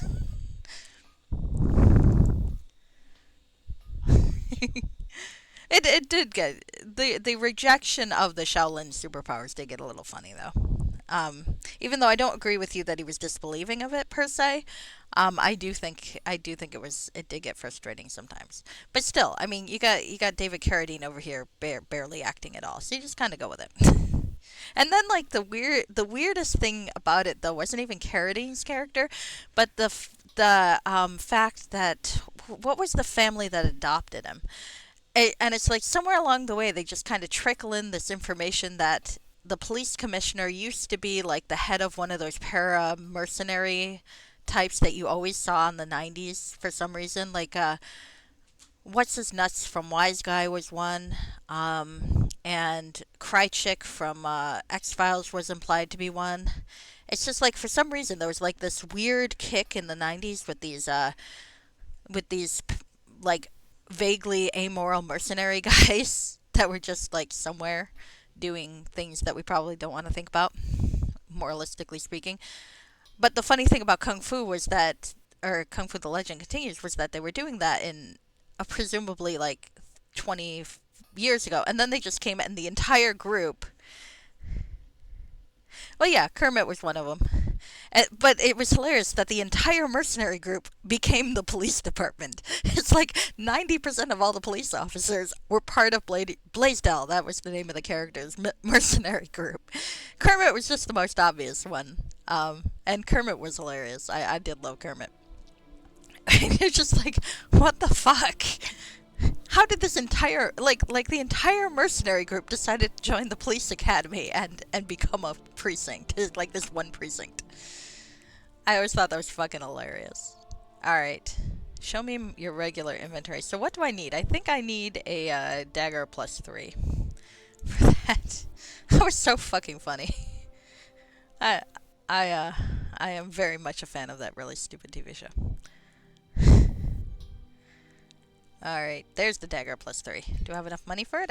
Whoa, shit. I was not expecting that to be quite so much money. All right, well, let's sell this shit, the other shit I've got, so that I can afford this. Because, that was pricey. All right, Masterwork Longsword, Cold Iron Blade. Well, do I want a Cold Iron Blade? I might keep one of these. Eh, I think my Rainbow Blade is better. Oh, okay, yeah, you and I are probably around the same age group, so we probably both remember the same really stupid Canadian TV shows from the 90s. Tech War. I loved Tech War. Say what you will about Shatner, but Tech War, the TV show, was pretty spectacular, I thought. I very much enjoyed that. In fact, that was the reason I started watching Earth Final Conflict, was because Sunny Hokori and Anne from Highlander were on it, and I'm like, okay, I'm gonna watch this now. And then I did, and I liked about 90% of it until they were into the 5th season. I think I knew that before, but then I think I forgot. I don't have a great memory for shit. um... Okay, yes. This is the one I'm going to keep. Oh, yeah. Alright, yeah, I don't need the other one. The other one's only a +1.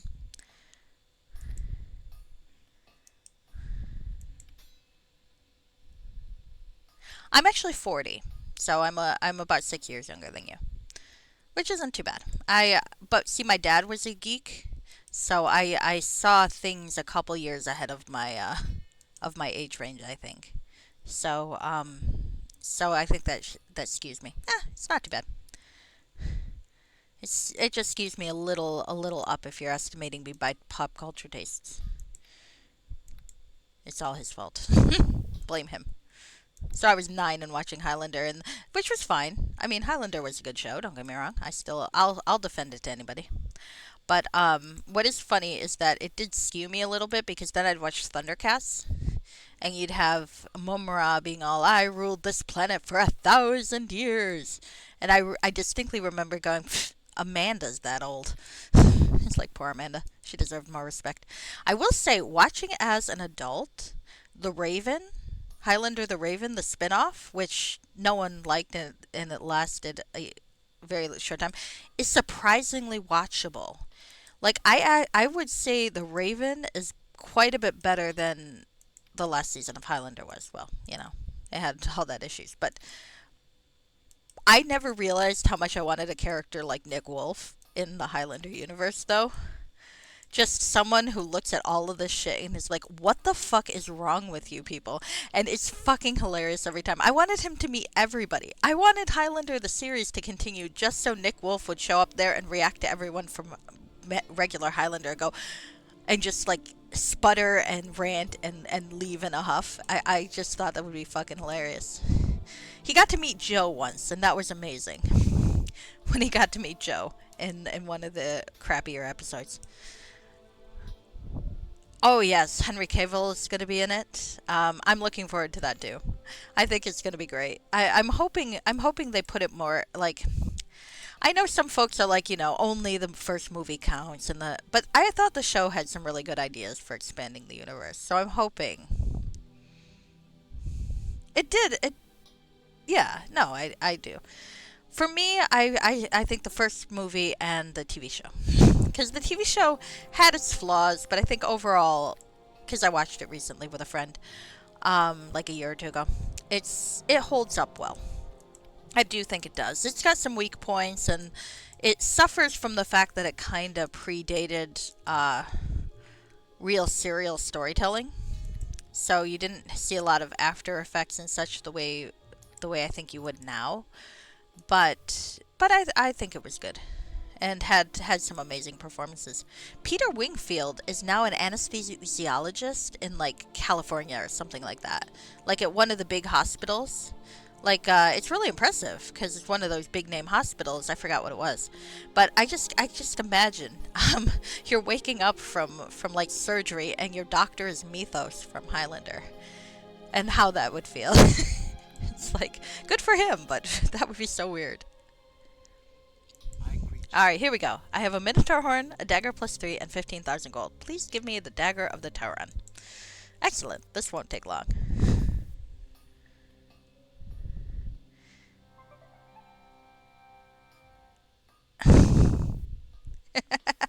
That's fair. That's fair. Hard to live up to Sean Connery. I have always been fond of Christopher Lambert too. Frenchman playing a Scotsman. So I'm wondering then if Cavill is going to be Connor or I mean probably not Duncan. But I mean honestly Adrian Paul still looks pretty good. He could probably pull off Duncan. I mean just pretend he isn't aged. But uh well, like, maybe they'll make a new one. They need an ultra Scottish sounding name, maybe like Hamish, because you got Duncan, you got Connor, you got Quentin if you count the cartoon. Never really understood the cartoon to be honest with you, but there you go. All right, so I got the dagger. Let's go annoy Elhan again. Actually, I will say, I can't. This is my embarrassing bad taste moment. More than Kung Fu: The Legend Continues. Even is that on its own. When I first saw it, I kind of liked Highlander 2. in my defense, in my defense, I was 8 when I saw it or something like that. But I did think it had some pretty good ideas. It just, kind of didn't really fit with Highlander 1. But the part where Sean Connery returns to life in the Shakespearean theater was pretty fucking funny. Even though if you think, well, when 14, when in the Highlands of Scotland and was it 1402 or 1502? When the fuck? No, that was Duncan anyway. No, he wouldn't have known Shakespeare. Shakespeare would have been after Connery. That's a good trash taste. Yeah, I know, right? But like, there are bits that I mean, obviously the Zeist stuff was idiotic, but I mean, I've seen stupider science fiction stuff, so in and of itself, I don't think it's that terrible. There are bits that I still remember really enjoying, though. One was when Connor takes his first head again and goes from being old Christopher Lambert to being young, hot Christopher Lambert again, and I thought that was great. And I've always liked that Lambert has that. There's a particular type of French, maybe Belgian, I'm not sure what region it is, French accent that in men sounds like vaguely serpentine. That I've always thought was kind of hot. Lambert has it. I think he's Quebecois actually, but the dude who played Michael in the '90s La Femme Nikita kind of had that too. So I don't even know if it's regional. Maybe it's just having a lisp and a vaguely French accent will do it. But I always liked the vaguely serpentine French accent. All right, Alina, word has reached me that the gates are now secure. Woo! The monsters were trapped on all sides and fell swiftly, with few casualties on our part. I believe we have you to thank for keeping the city safe. They say you killed dozens of the monsters single-handedly, including an ogre mage. I did. Thank you. The Minotaur you killed has been identified as Fulgur. That bandit plagued the region around the Rietavin for years. We should have known he'd throw his lot in with the Scythalicians. Regardless, you have my thanks for the amazing work you've done so far in the defense of Soldan Eslar. And before I forget, I believe High Mage Talimar wanted to speak with you. After you've rested and recovered from your wounds, please speak with him. He's in his tower. Okay, I can do that. No, no, Lambert doesn't. Lambert's full French. No, I was thinking Roy Dupuis, something like that. From La Femme Nikita had the Quebecois. Might have been Quebecois instead of French. Maybe not. Hold on, let me Google the fucker. I can't pronounce his name, but I know how to spell it. I'm pretty sure. All right, are you Quebecois or actual French? It says Canadian actor. Oh wow, he still looks pretty good. Actually, he looks kind of like Paul Hollywood now. That's kind of funny. Yeah, so sorry. When I said Quebecois, I was thinking of Roy Dupuis, who I believe maybe he's listed as a Canadian and Quebec actor. He was born in New Liskeard, which is now called. Oh, he's from Ontario, Northern Ontario, actually. Hmm. Okay, maybe it was a fake accent that he had. I thought he was Quebecois, that guy. Huh, maybe I'm wrong. Oh, Michael had a last name in La Femme Nikita. That's good to know. And someone in 2006 was reviewing the show. Good for them. All right. Anyway, what is he then? I'm curious because I always thought he was French, but maybe I'm wrong. But I could very well be wrong. I mean, Google says he's a French American actor. So, Christophe Guy Denis Lambert is a French American actor per Google, but he was born in Great Neck, New York. Interesting. Did he live in France for a while?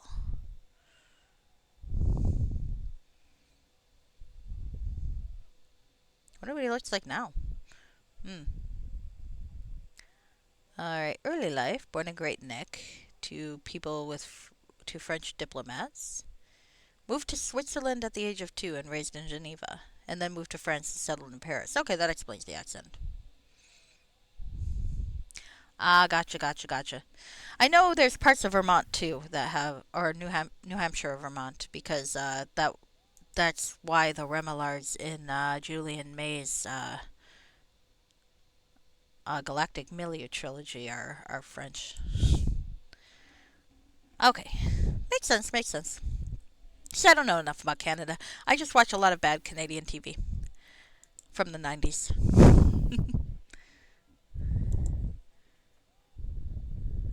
Does Stargate count as bad Canadian TV now that I think about it? I guess it's American.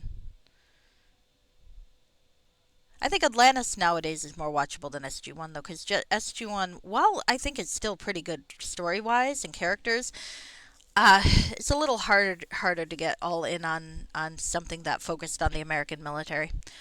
Even though I do think that the politically the show actually had some pretty sly digs at the American military that I liked.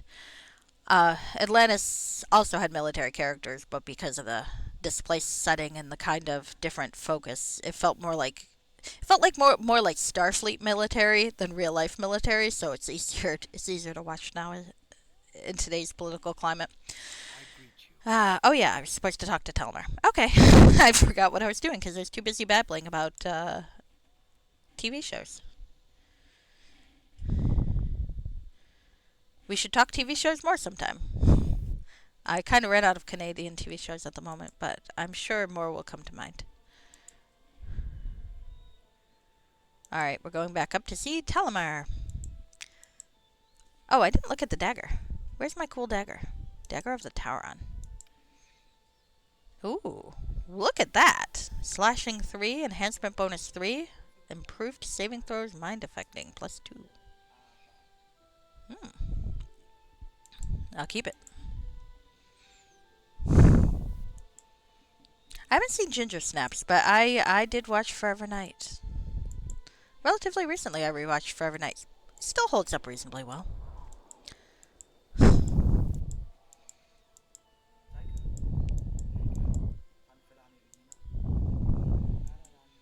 That ending. I still remember watching the end of Forever Night when it aired and being quite shocked. I've never seen Ginger Snaps though. Okay. Hi, Mage Telomar. Let's talk to him again. Well met again. I'm glad you made it here so quickly. The situation is quite desperate, and we don't have much time. What do you... I'm thinking I've been hearing that a lot lately, but I'm going to say, what do you mean? It appears the attack on the gates was merely a diversion. With a huge force assaulting the north of the city, most of our attention was focused there. Not all, however. I have servants watching over Soldaneslar. They witness small figures, cloaked with strong illusion magic, sneak into the broken realm from the eastern forest. A group of around 100 kobolds, no doubt led by the one known as Shriek, has made his way into Irenicus' former realm. I believe that the kobolds seek the Orb of Necrodemus. That's a name.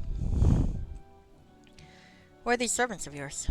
They are not much servants as friends of a peculiar nature, native denizens of the plane of the air. They are all but invisible to the naked eye. Oh, they're Vrondi! My studies into the nature of the elements led me to form a relationship with these creatures. We have a mutual understanding. Tell me about the kobold Shriek. Shriek is an interesting one. He and his brethren are natives of the Small Teeth Mountains, near the southern border of Amn. A secretive and highly unusual tribe, they kept to themselves and pursued whatever mysterious aims their leader had in mind. When several tribes of goblins learned of the kobolds, they saw an ideal opportunity to launch an invasion against their hated cousins.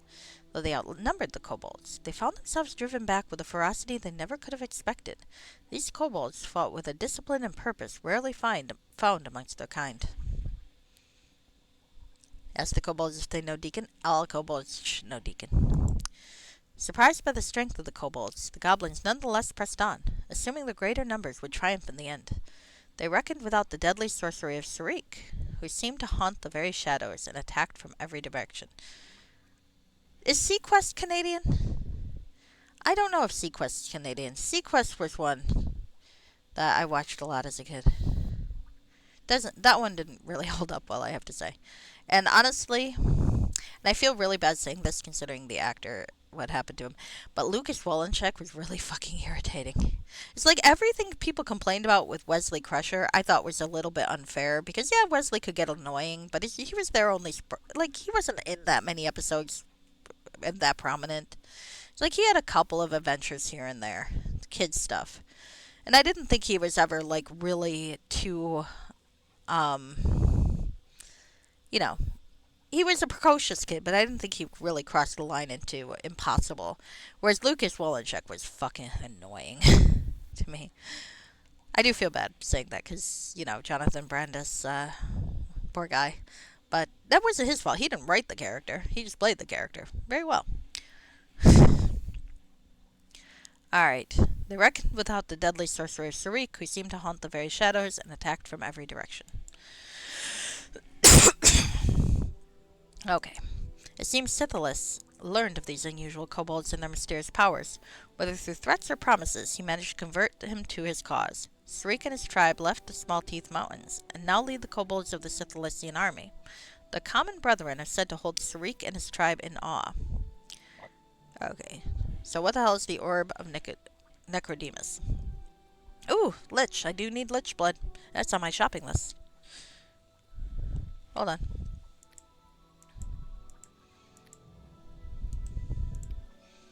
So I got the cloak.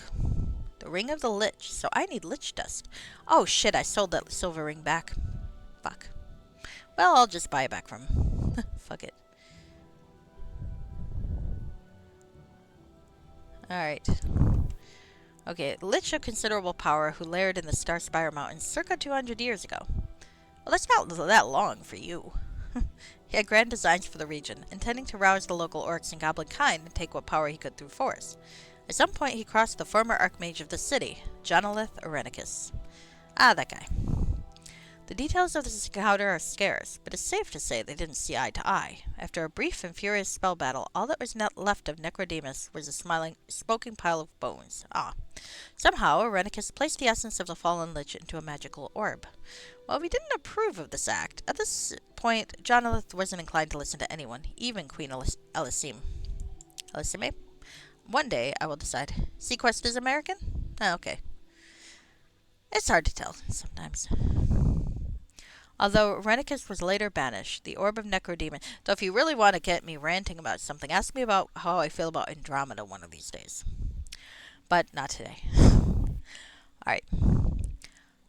The Orb of Necrodemus remains in his abandoned tower. With it, a powerful mage or sorcerer could harness all of the necromantic magic of the imprisoned lich. Even its mere presence radiates death and corruption. I believe the orb is responsible for twisting the forest surrounding the tower and is corrupting its native inhabitants. Fucking Andromeda. For all that Kevin Sorbo says the fucking damnedest things on Twitter anyway, I just kind of want to be like, why are we even listening to someone who fucking ruined Andromeda? I mean, he also says some really stupid shit on Twitter, but folks just brought...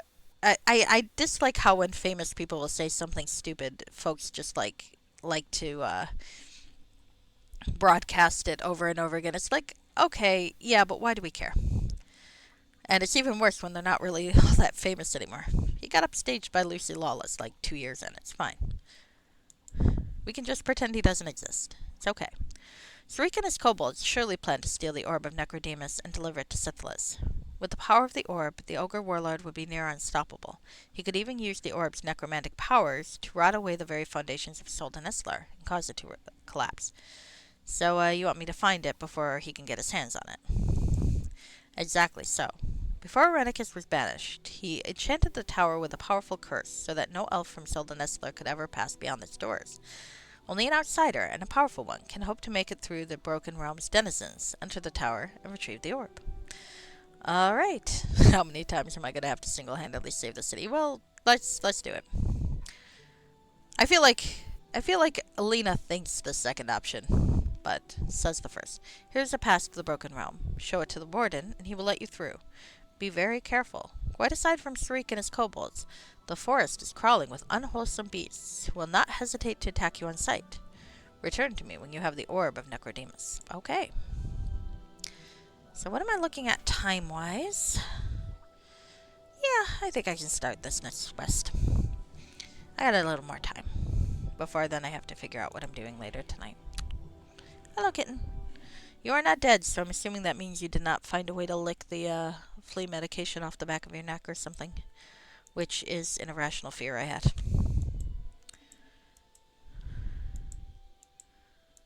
Alright. So, I could always buy another silver ring. Let's buy another silver ring. Thank you. 'Cause I have a feeling I'm going to get some lich dust soon. Alright, alright. Yeah.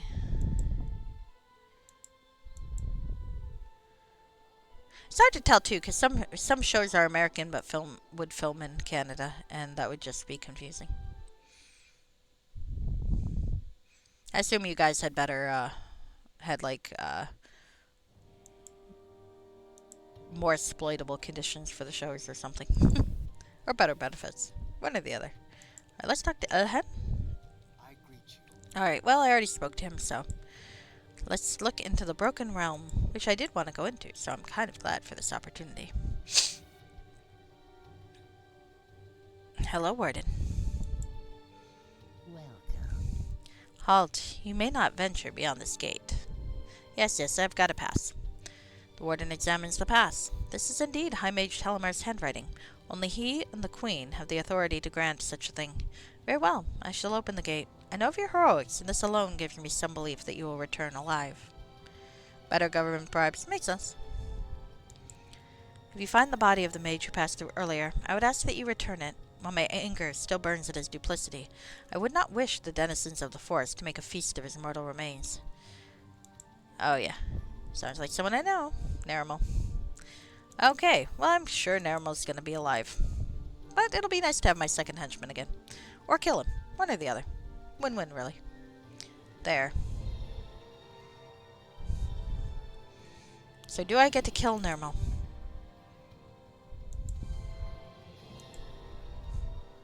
I might enjoy that. The Broken Realm. Alright,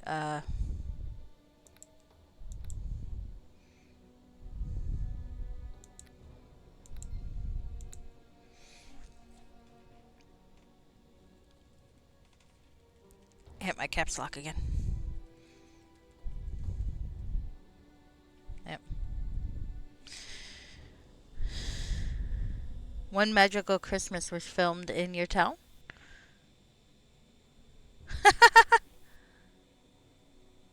That's kinda cool. That is kinda cool. The trees in this section of the forest are twisted and misshapen, smelling of decay. Strange lights flicker briefly within the evil-looking fog. I don't know of anything cool like that anywhere I've lived. The closest I can come to is that some of the exterior shots for Homicide: Life on the Streets were in Philadelphia instead of Baltimore. And I know because I've been to that part of Philadelphia. Like, for the most part, it was filmed in Baltimore, but there were a few bits that were filmed in Philadelphia. I guess it looked better for the case. I don't know. And so I can recognize a few buildings every so often. There's something unnatural about this forest. It makes me uneasy. I don't think you're wrong about that. So, do I want to head up and over or down and over? Oh, there's a Crimson Death. Let's kill that thing. Whatever the hell that is. Hi.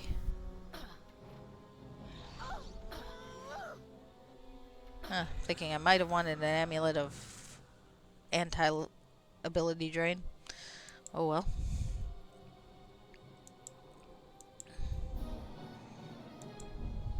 Okay. Well, this all seems to go into the same... There's a monk. Poor kobold. Oh, there's a vampiric wolf. Oh, that's interesting. Blood makes the grass grow.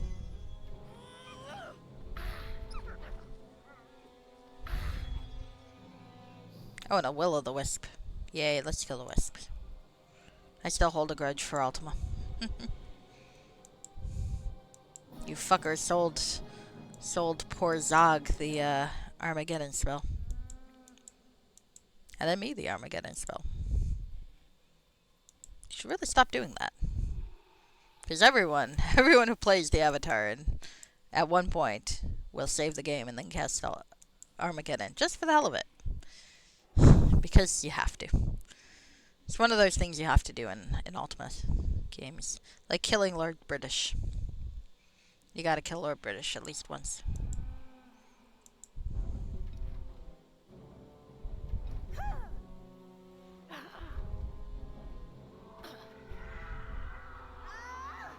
Oh shit, I've got the level drain now. Fucker. Is that strength or con? Fuck it, I don't need con.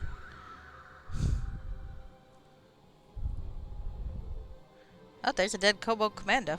Well, we might not need to worry about the fucking kobolds. Oh, hey. I'll take those though, thank you.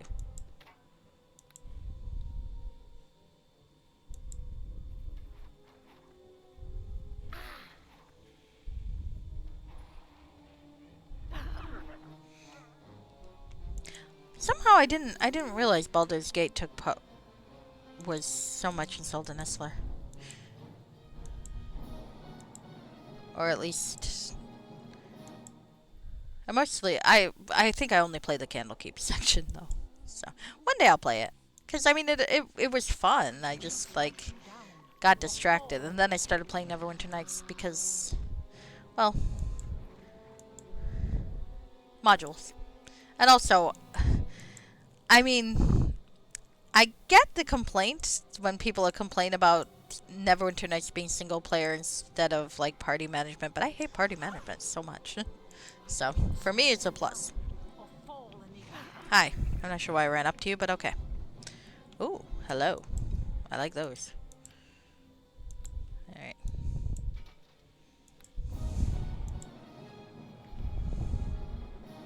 One of these days I'll play Baldur's Gate. Maybe I'll play Baldur's Gate 1 and 2 for stream sometime. That'd be fun. Then you could watch me utterly botch it. Because I don't know what I'm doing.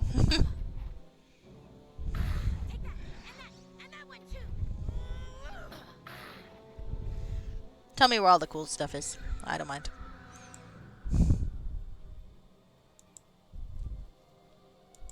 There's a special ring in the woods that gives you X and Y. I'm good with knowing that. Don't spot me on plot, but... Not sure. That's true, that's true. And it's not like I'm running shy of Neverwinter Nights games for a while. Also, at some point, I might do Ultima. That'd be fun. I could play a Calibeth in like an hour. Ultima 1 takes a little bit longer than that, but not very much. Ultima 2 really depends on when you get the fucking ship. Ultima 3 took a while, though. I did play Ultima 3.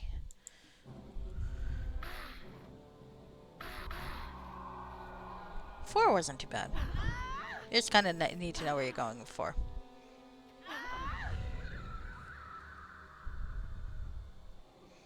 I never actually finished 5, though. So that would be fun. Oh, a lot of dead kobolds. So I don't think we really... Oh, and then there are some living kobolds. I think we found the tower. Alright, well, I don't want to go in the tower yet. I want to finish looting the fucking forest, but... Hi.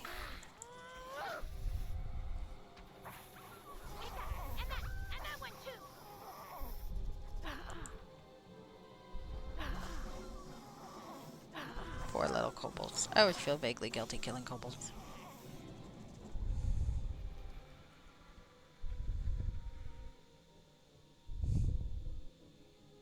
I know, I know. And it'd be more fun. I mean, even Neverwinter Nights modules they get referred to all the time. See evidence here. I know the plot though. I'm not. I wasn't in a vacuum. I played a little bit and I know the plot, but I just never finished it. The first one, and I never played the second. But I know about the ball spawn and everything like that. And I know why it's creepy that people make Imoen romance modules. I know that too.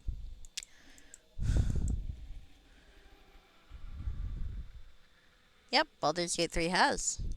Baldur's Gate 3 is reputedly really great.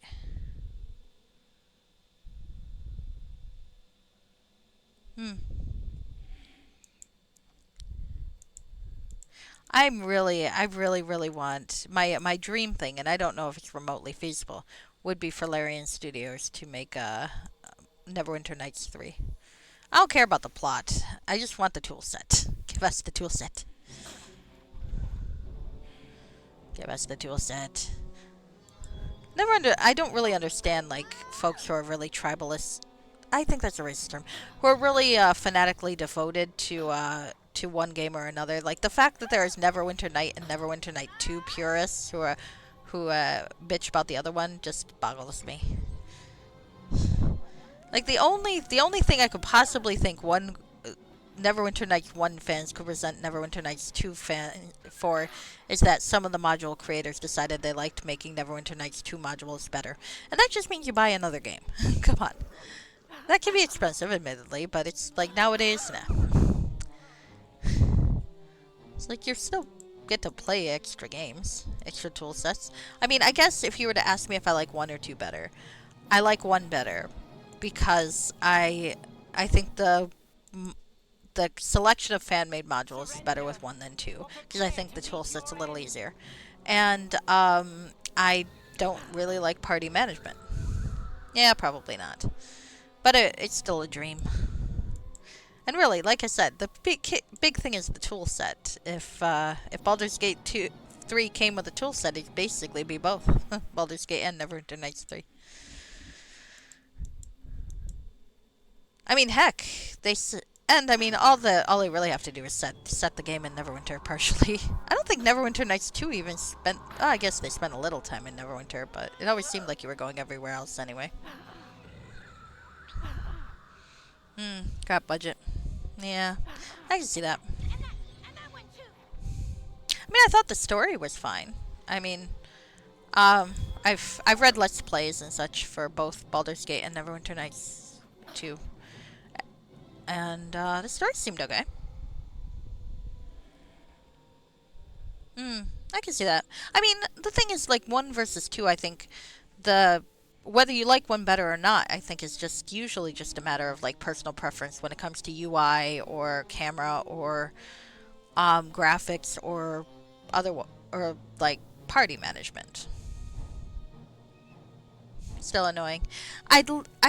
The other thing I would love to see, and I don't think it's possible because I think they would have done it, would have been an enhanced edition Neverwinter Nights 2. That would have been good. Also, I remember being a little disappointed that they truncated the romance plot lines in Neverwinter Nights 2. Because it's like they left in the pedophile elf woman and Casimir, but I feel like they chopped quite a bit from them, and then they took out Nishka and Bishop already. I mean, granted, I don't understand the appeal of Bishop, but but I used to hang around a lot of Neverwinter Nights romance module forums back in the day, and they loved Bishop.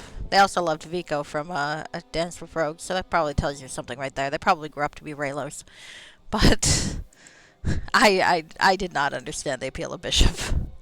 Bishop annoyed the shit out of me, but it was pretty though. Maybe that's the appeal. I did like Casimir though. I thought Casimir was a decent love interest. So it was a little sad that they kind of didn't do a great job with those. But then again, BioWare never did. Well, actually, that was Obsidian. I mean, computer game romances are kind of hit or miss anyway. I think the most memorable romances in video games are like in the JRPGs where you've got a built-in character already. So I think it's hard to make a really compelling romance for a character that has no real definition except for what you give the character. So it's like you can have maybe the closest thing I think they do a pretty good job with Dragon Age and Mass Effect did a pretty good job there. But I mean even then Castlevania, no idea. Oh, fair enough, fair enough. Different tastes. I always like the boring ones. Like I think I mentioned, I'm a Cyclops fan from the X-Men, so I like the ones that are a little over responsible and uptight. So it's a thing. I think Dragon Age and Mass Effect have done a good job with making romances that are reasonably satisfying while still following the BioWare formula, of course. And I think what it is because you kind of have a set formula for those games. Like I'm thinking like Dragon Age 2 I thought had the strongest romances of the three Dragon Age games and Mass Effect did. But it's like you're either playing Paragon Shepherd or Renegade Shepherd. So you kind of already have a built-in kind of framework to work with. That makes it almost more like a JRPG where you've got a built-in character.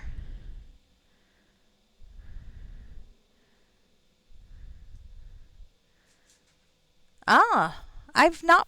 I don't think I've ever. I played Rerolled. I remember playing base penultima, and I think I had a thing going on with the half dragon or guy because I was playing a orc barbarian woman, as I recall, half orc. So I should definitely put penultima on the list. I don't think I played Reroll though. I got distracted. Right, because that never happens, right? Kind of the main reason I decided to stream Neverwinter Night modules is because it finally gives me the ability to focus on them long enough to finish them. Oh, only one that didn't constantly bicker. For Neverwinter Nights 2? I liked the character interactions from what I could tell, but I could see that getting tedious. I mean, I always like that sort of thing in Dragon Age 2, or in the Dragon Age games and Mass Effect games, so I like the companion bickering. I think the only thing that upsets me, oh, you're a fool to have come here. You will perish as these kobolds have perished. Oh, it's a Belnorn. Okay, well, I mean, okay. I guess I'm going to be killing this lady.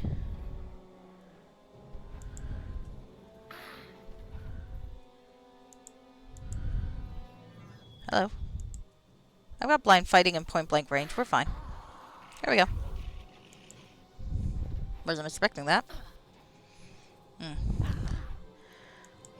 Actually, it didn't. I don't remember it bothering me so much with Neverwinter Nights 2, but I do remember being bothered by the fact that you couldn't take everyone in Mask of the Betrayer. Because that just seems silly.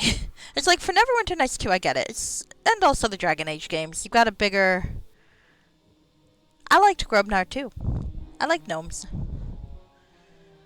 Sparkly Wallflower and I can be our mutual Grobnar lovers. I always like the gnomes though.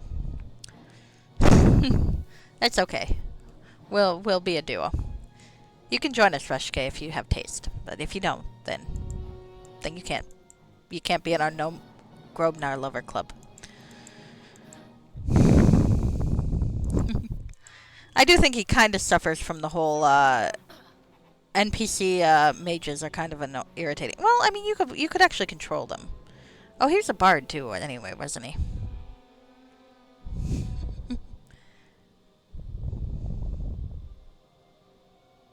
I've not played Zahir. I read a great Let's Play of it, but I was actually mostly into the personalities the Let's Player made for his own characters than the NPCs.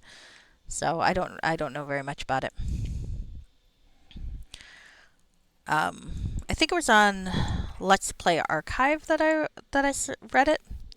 Because I really love screenshot art Let's Plays, but I didn't realize how much work goes into those. Because I think they're fantastic, but I could not do them. I thought about it. I really did, but it's a well. To be fair, I mean, I don't do video let's play either with all the editing and stuff. I stream. There's a difference. All of my YouTube videos are just unedited. No, there's one edit.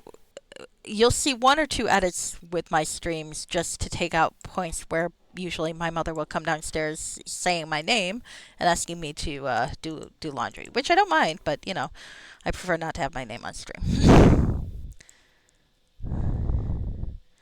Never finished Storms of Zephyr? Aw. Like I said, I really enjoyed reading the Let's Play, and it really made me want to play it. I just never got around to it. I like that it plays so differently than Neverwinter Nights 2, though, because I really like the variety that's available. It's kind of like playing all the different modules. It's like people have done so many interesting things that where some of it's classic D&D and some of it's something completely different, and it's all great. I love it all. But yeah, the one thing that I would, if I play Neverwinter Nights 2 and Mask of the Betrayer on stream, I will be getting one mod to for Mask of the Betrayer, and that's the one that lets you take all of the companions, because it really annoys. Like, I get it for Neverwinter Nights 2 because there are more companions than there are slots in the group. Fine, okay, that makes sense. You can't take everybody. You got to pick and choose. But with Mask of the Betrayer, it's like you have one companion slot less than your team. You've got either the wolf, whatever, spirit wolf or evil Lovecraftian thing. You've got the bald monk or the wizardess of Thay, the one with the wings, and the hot blue guy.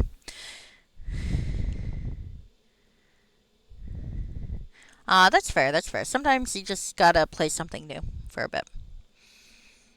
So it's like you've only got 4 companions in Mask of the Betrayer. Why can't you just take all 4? You can't tell me that one extra character is going to really destabilize or make all the battles too easy. Well, maybe if you're really good, but I'm not. So I feel like I will still die plenty of times. Oh, hey! You're one of those things I can get a cool item for, so let me kill you. I might need to rest. And also not die of cloud kill. Oh shit, this guy's tough. Alright, I need to get the fuck out of here. There we go. Thank you. I understood what you meant, Sparkly Wallflower. Sometimes you gotta play something other than Neverwinter Nights 2. Unless you're me, and you will play the same thing forever. But to be fair, uh-oh. Eliana's dead? Shit. Like, really dead? Like, genuine? Oh no, she's just near death. Thank goodness. Okay, summon ghoul. Alright. That startled me. Did you just insta-kill my companion? Because that's rude. I did not save recently. So, let's hope we can actually get this working.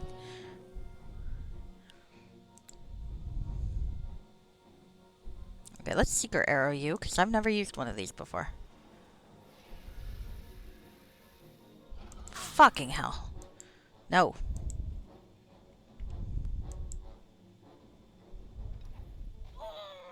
Oh, I do not like you. I do not like you at all. Let's run away.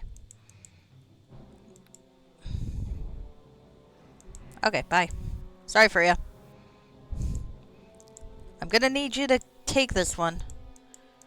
If you could, please. Here, kitty kitty. Fucking cats.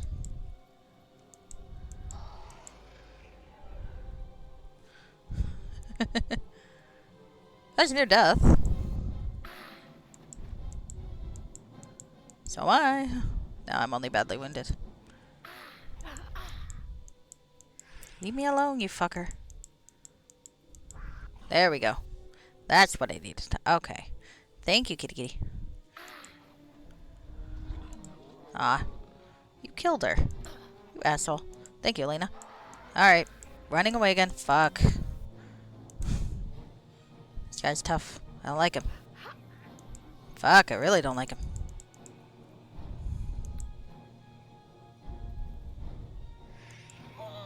Stop it. Alright, what can I do?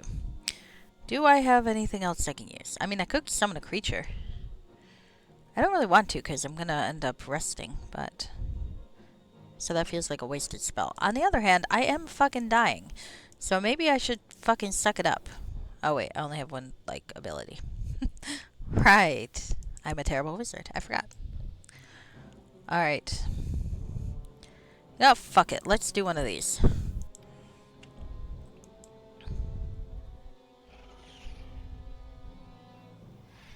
Oh, shit. Asshole move.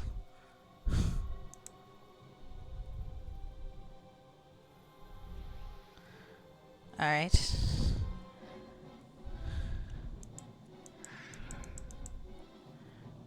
Maybe I should, like, try doing this the old-fashioned way.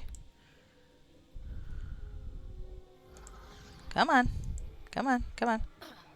Oh, fucking weapon ineffective. Fantastic. Which one is ineffective? Oh, okay. Well, hold on. I got a new dagger out of the deal, didn't I? Let's try that.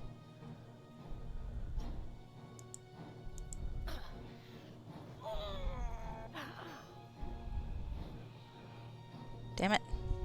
Probably better off just shooting you in the face. I think I am better off just shooting you in the face.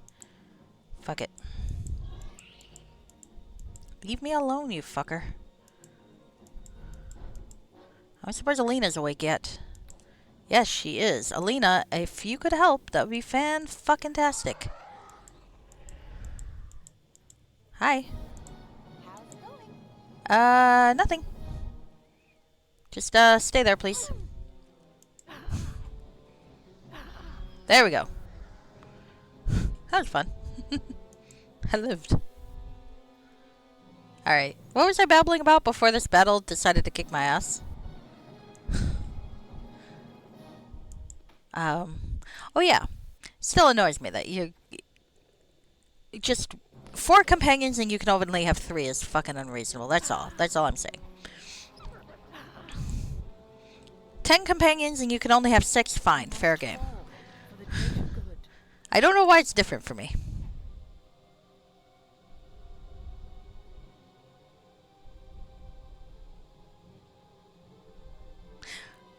Well, no, it's numbers wise. You couldn't have them all in the party at the same time, as far as I recall. And that's what annoyed me. No, I'm fine with the fact that Oku and one of many you couldn't have together. That's perfectly reasonable to me. No, it was just, if I recalled correctly, you could only have 3 companions at a time in your party. So you'd always have to leave one behind. And given how much of a tight story focus there was for all 4 of the characters, that really annoyed me.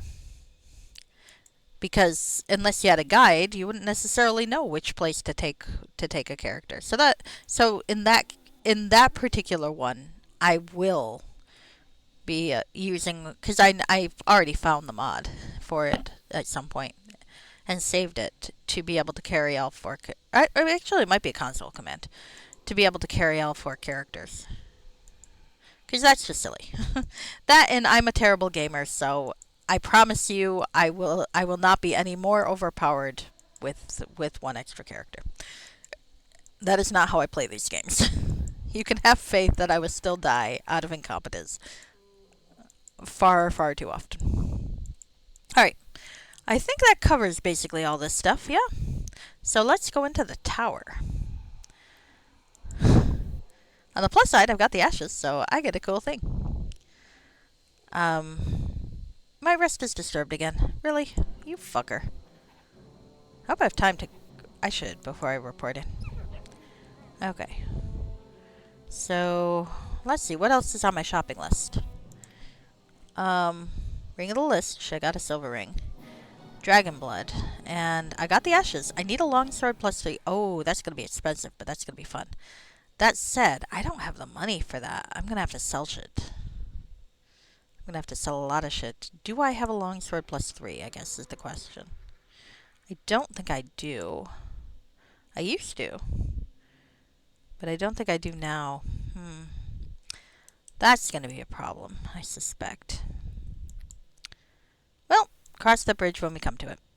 Maybe I'll find some good treasures in the Tower of the Mage. Okay.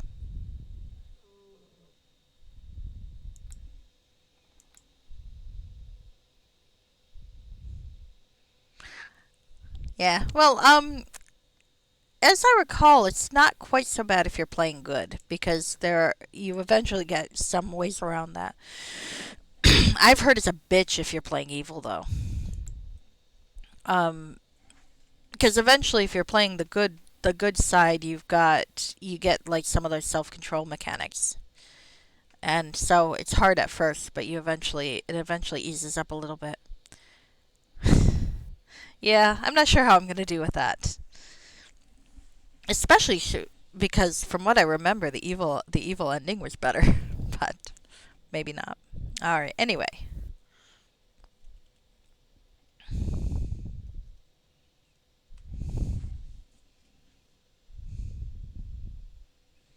you had to choose it as a good guy or a bad guy. Um, yeah, we'll have to see. Eventually, I probably will play it because it is excellent. No question about that. I'd say of all the original campaigns, I think Mask of the Betrayer had the best story. I just like Neverwinter Nights 1 better on average.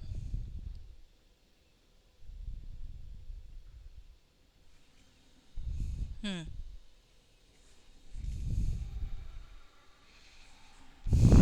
Yeah, but no, who wants to play good, right? I can see it. I can dig it. Okay. So anything else oh, steal cuz I'm going to need more money if I'm going to get that Nightwalker sword. I'm going to need to loot everything over and over again. Okay.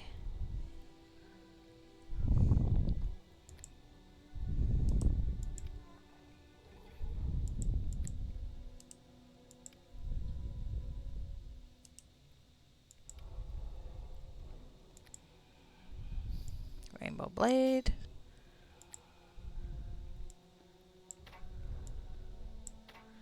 Okay, this should do okay. So let's go pay our friend Irenicus a visit.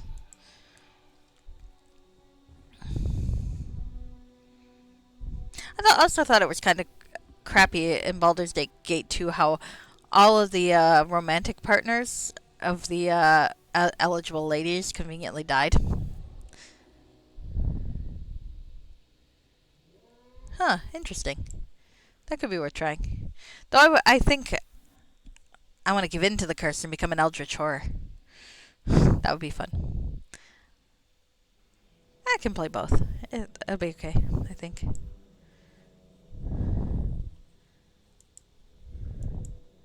Try to stay neutral so you get both conversation options, I guess. I don't know. The Minigon is dead. There are a lot of dead kobolds in here. There's a short bow unidentified. That's promising. Alright. Let's talk to the Minigon. Hello. I am a friend of John Irenicus. Yeah, we'll go with that. I don't actually, like I said, I don't actually remember much about Baldur's Gate. I do remember, though, it seemed like all of the attractive women's husbands all died. Like, in between. Like, Druid Lady's husband dies, maybe she was the only one, but I remember thinking, hey, that's a little bit asshole move. Look, you have romantic options. The Recent Widow. Okay, well, can I have a romantic option that's not a Recent Widow? Just saying. Can I have the option to request to respect the recent widow's grieving and do something else?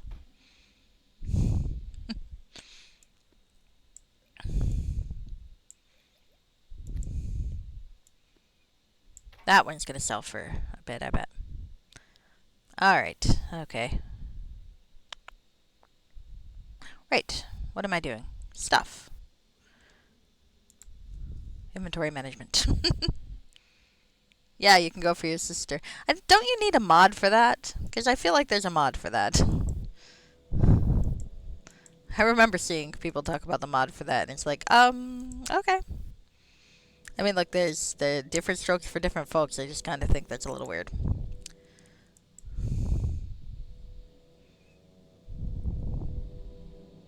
Ah, here we go. Hold on. So the first time you played and didn't know anything, you did a mix of suppression and eating spirits and got stuck in a loop. Oh, yeah, that's hard. You kind of liked the sister romance mod, Rashke? Oh, really? Oh, I see what you mean, Sparkly Wallflower. From everything I've heard, if you wanna survive longest using the game, you have to either like you gotta really commit early on whether you're gonna suppress or eat.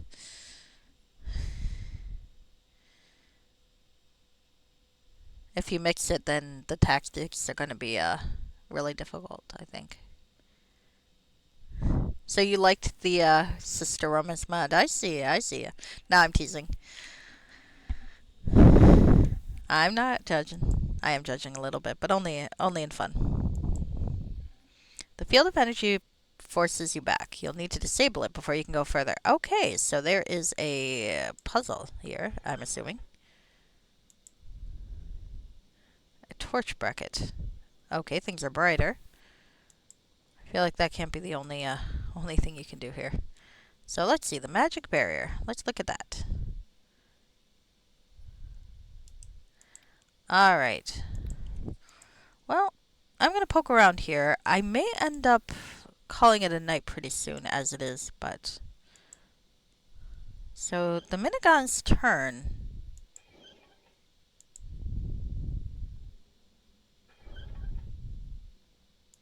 Can I turn them? Hmm. There's a floor lever. Oh, hello. Oh, I guess I just beat them. Okay. I was thinking, like, there was going to be a trick to it, but apparently not.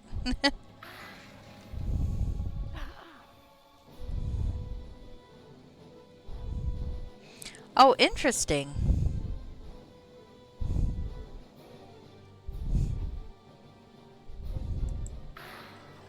I'll try to remember that for later.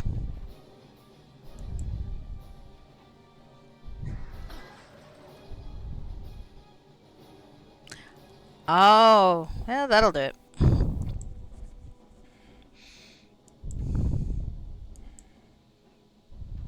makes the grass grow. I think it's one of those things where it's like if you know how it works, it's not too bad. But if you don't know how it works and are going in blind, you're pretty much fucked. Is the gist I got from the whole thing. So I would probably read a guide. I don't consider that cheating. It might be, but I don't consider it cheating, and I'm the only one that matters on my stream. Yep, that would do it. That would do it.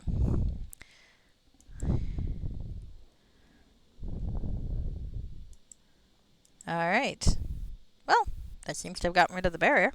Let's go up a little more before I call it a night.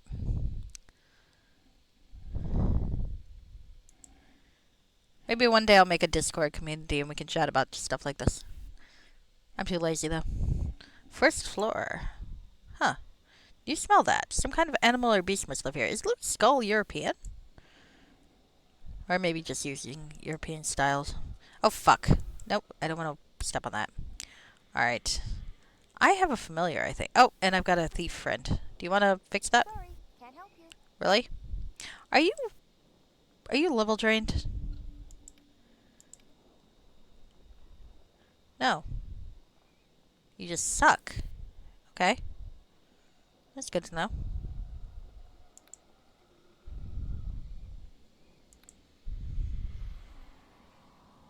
Alright. Let's see if Sele, the fairy, who I continually forget that I have, can do something about this. Hi. Ladies, if you could step out of my way. Oh, sorry. Ladies, if you could step out of my way, please. I must try to disable this trap. Not possible. Well, that sucks. Alright, well, I'll be going now.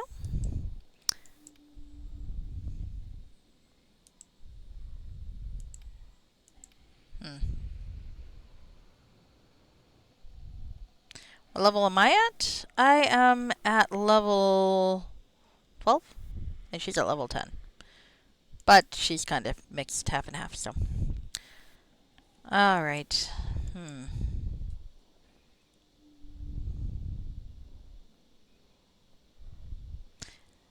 I mean, to be fair, I'm pretty sure my fairy's stuck at my level. Well, let's rest for a bit. Nope, no, there are enemies nearby. Fantastic, okay. Well, I could walk across it and die. Doesn't? Maybe. Change tactics. Okay. Don't need you to change anything else. Talk for a while. Okay. How did your parents die again? I don't think you told me. This seems like a touchy question, but okay. Oh, I thought we agreed that I didn't want to discuss it. It brings back painful memories. They were murdered. Some people thought they committed a crime, but I knew my mother and father. They couldn't have done the things they were accused of. I loved them, so I have a duty to avenge their deaths one day. I'm sorry. Okay, nothing. Huh. Alright, well, I guess we're just gonna have to spring the trap. And hope it doesn't kill me. Nope. It's alright. It seems easy enough to get around. She's gonna walk into it. Alright. Oh, a Gorgon. Hi. The portcullis. Oh, shit. Intruders, our friends. I will see you dead before I allow you to interfere with our plans. Oh, well, I'm gonna have to kill your stuff first. Sorry. Up. There goes... Did I just lose Elena? I think I lost Elena. Alright. Hi, Elena. Can I... Apparently I cannot. That's not good. I wasn't expecting that. I might have to replay that part. Okay. Elena? Eliana. Sorry. Eliana? Are you okay? Are you petrified? You are. Okay. Not really sure what to do here. It is haste boots I got. Alright. Well. We'll try this one more time. Then maybe I will call it a night.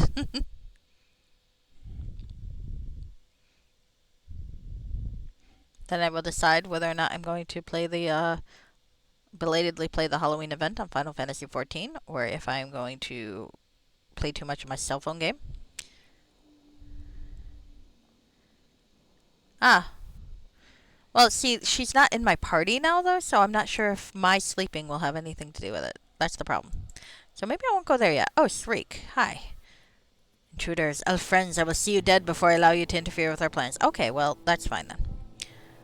Okay, let me see if I can kill you before you get near us. That would be pretty good, I think. Hello? Nope, I'm petrified. Okay, well, I can sleep it off then.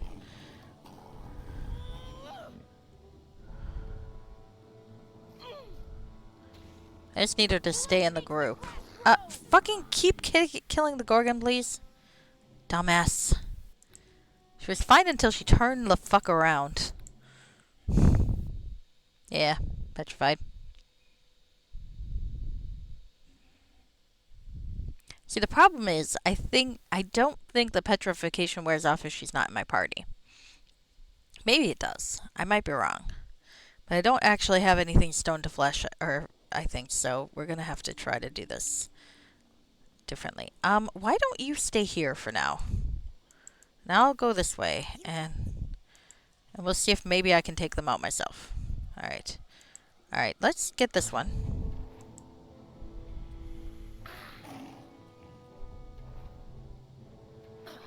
Okay, there we go. Now, Eliana's still alive. Woohoo.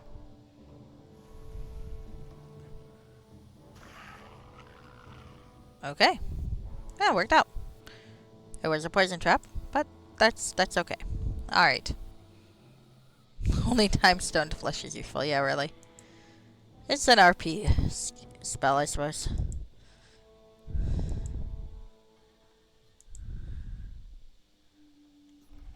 Okay.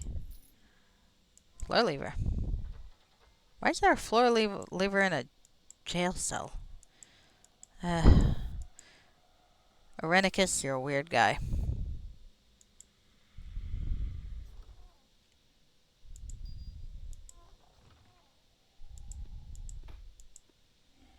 Okay. Oh, there's another one there. Okay. Alright. Easy enough. Okay, you can follow me again. Let's rest.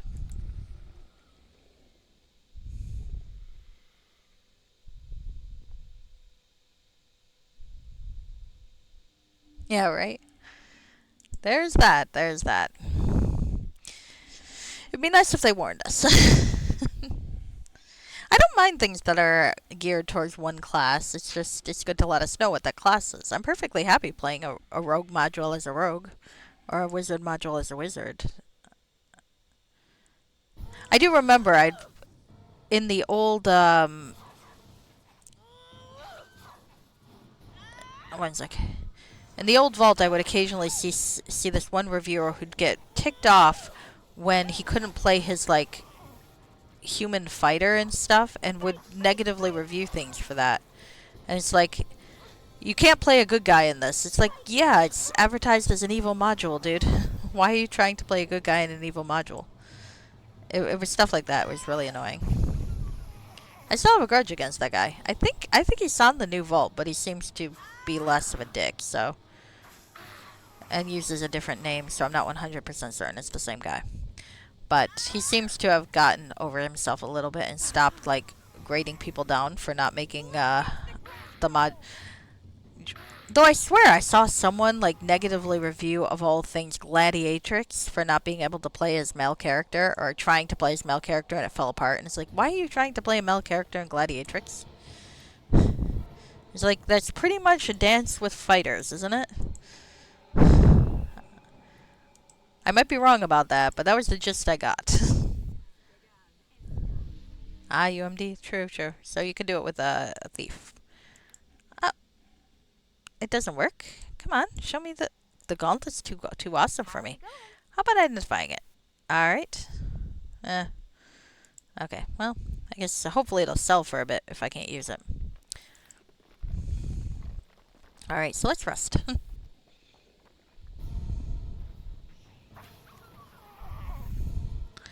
That's true. That's true. But yeah, it was so weird. It's like, look, if the module says you play X and you don't play X, I mean, that's your choice, of course. And sometimes that can be entertaining, but you kind of have to accept that sometimes the module is not built for that. I always wondered how the guy, he probably didn't play a lot of JRPGs because you don't get to choose your character there.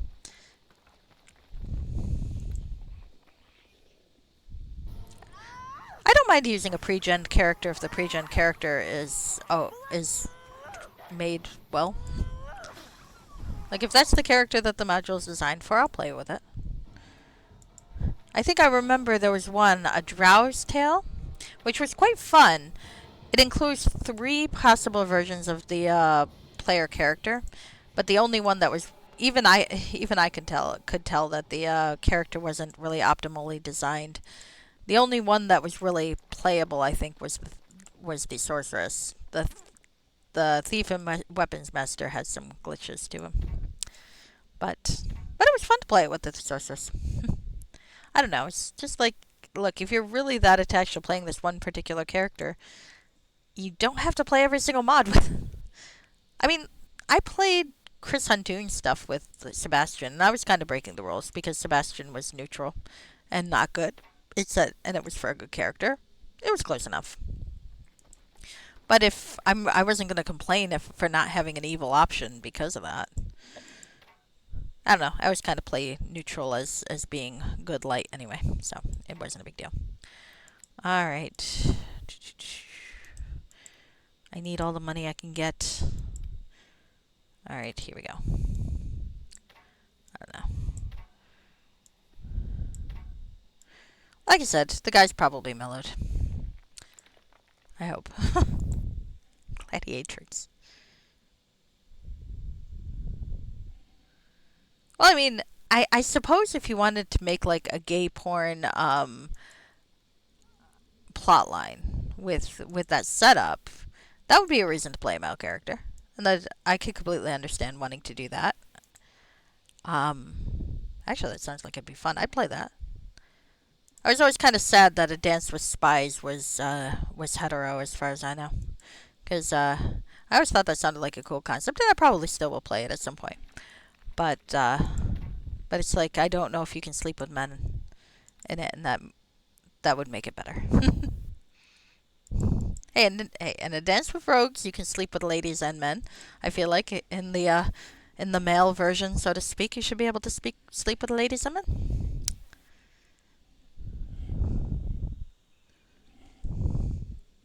That's something I'd play on stream anyway.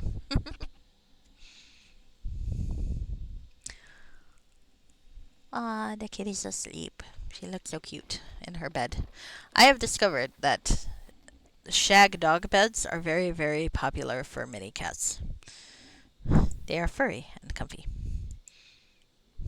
And it's especially fun if they've already belonged to a dog. Though this one did not.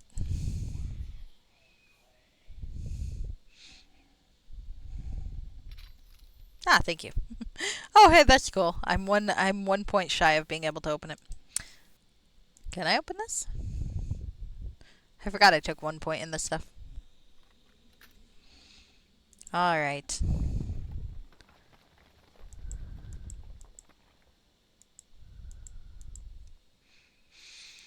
Hmm.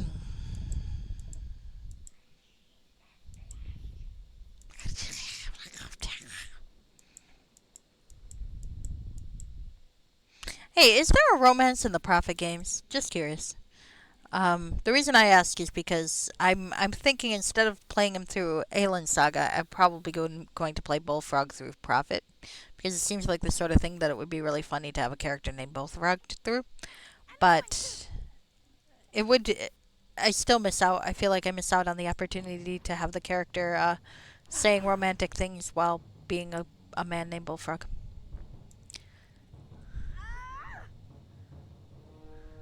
Cannot defeat me. Leave now, or I promise you will die here. Yeah, that's not gonna happen, dude. I'm going to murder you. It's nothing personal. You're just kind of here, but you know, you're here. Do you know Deacon? I don't know Deacon actually. No, not remotely. That's fair. Then I'll have to weigh back and forth as to how funny it would be to play a romance versus how funny it'll be to play a legendary character involved in very deep things going on. That's the gist I always assumed. Hey, Nermal, he's still alive. Ah, fuck that guy.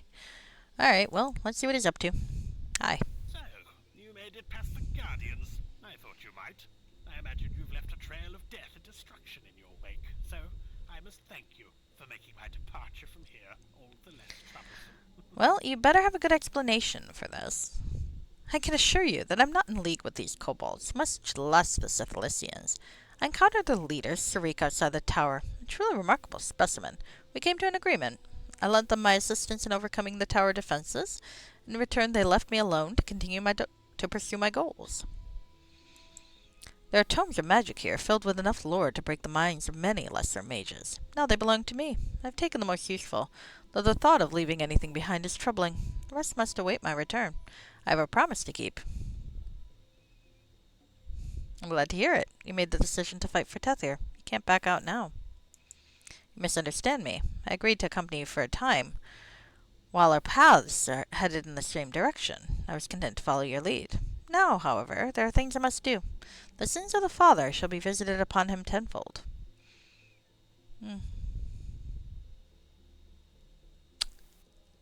Let's see, do I care enough?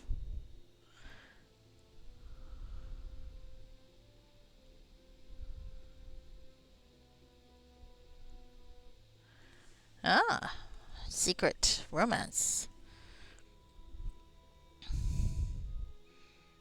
It's very explicit. Ah, interesting.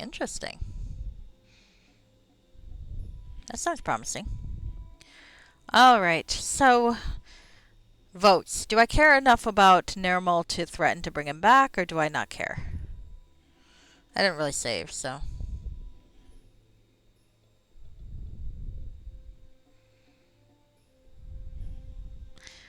Honestly, I feel like Elena doesn't care about him. So, if you're determined to leave, I won't stop you. Tethyr can defeat the Silithlessians without your help.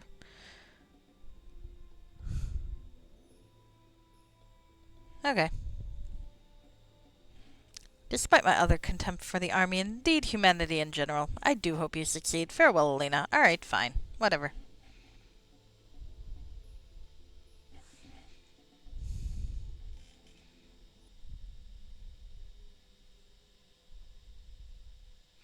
That's fair. I mean, I think if initially he said he wanted to come back, she'd have taken him back. But otherwise, why bother? Why did you time stop me, you little fucker? Okay, for that.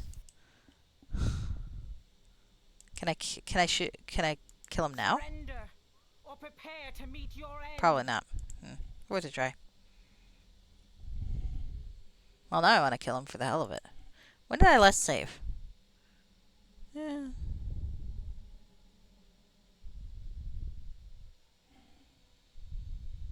Hi, Psychosis Gamer. I'm doing well. Yeah, I guess it's fine. It wouldn't let me shoot him. I was going to shoot him for the time stop. The Origin of Magic, Waterdeep. This looks new. Gamelon Edogir, Counter Spellshire. This book is a biographical account of Gamelon Edogir, court sage of Tethyr, and a powerful archmage known for his knowledge of spelljamming magic. That's the kind. I always kind of wish there were more spelljamming themed modules.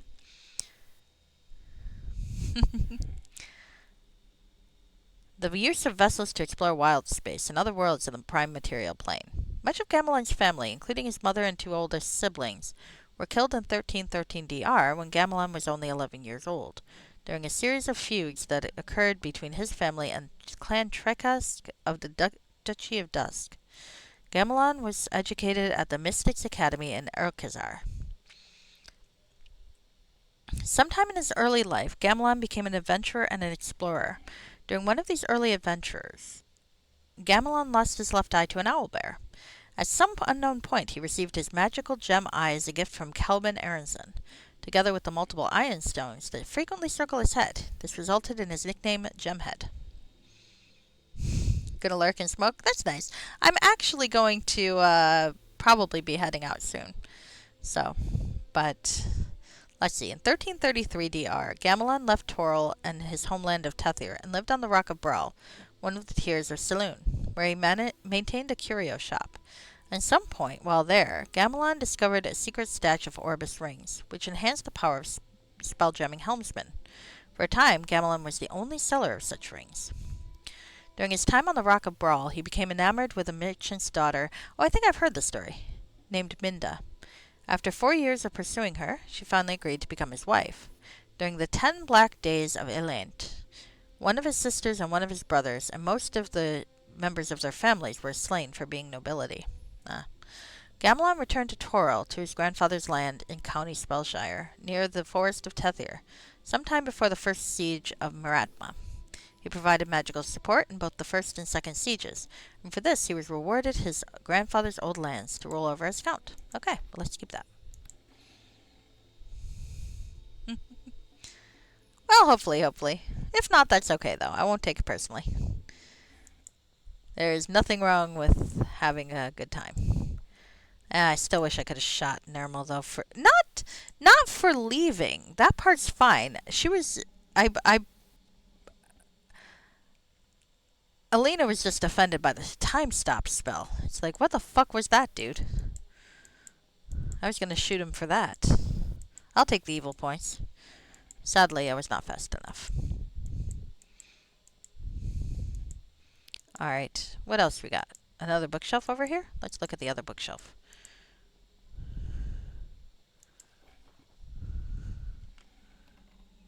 Alright, some scrolls. I'll take the scrolls. Waterdeep, Sword Coast, and Adventuring Tropes. Okay. So, will I... Yeah, even so. Even so, Alina doesn't see it that way. She feels like she was affected and she was mad. But, that's okay. So, will we see Nuramal again? Or is he done for this? It feels like we'll see him again, but if we can't, whatever. Okay. Book, Sword Coast. Book, Helm's Hold.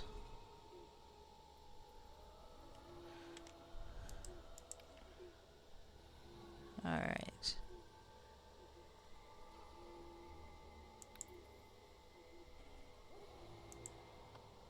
Cabinet. Ooh. Dust of something or other. Damn it.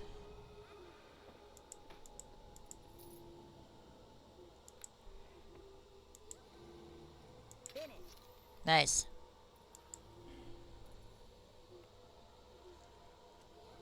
Oh, he does make a return. Okay.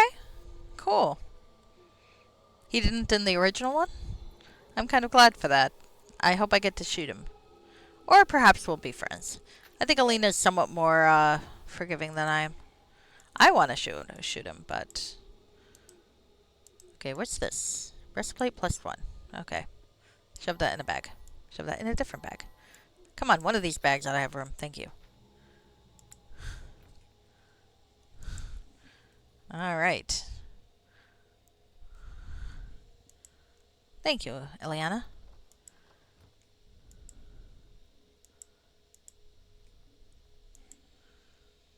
Hmm.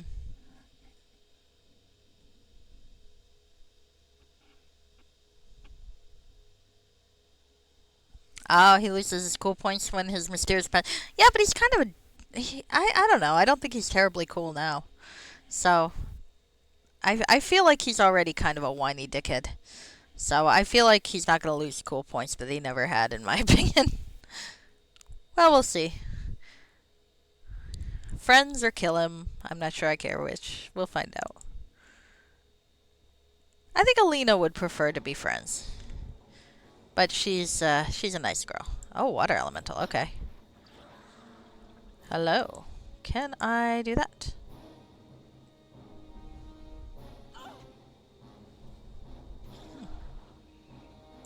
Okay. Oh, am I using fire arrows? Fuck, I don't want to use fire arrows. Why am I using fire arrows? I don't want to waste my fire arrows. Leave them alone. Okay. No, I don't want to be using fire arrows, you fuckhead. No, no, no. Fucking layered fucking bullshit. You must fall for the greater good. Stop using fire arrows. No. What the hell? Now you're being irritating.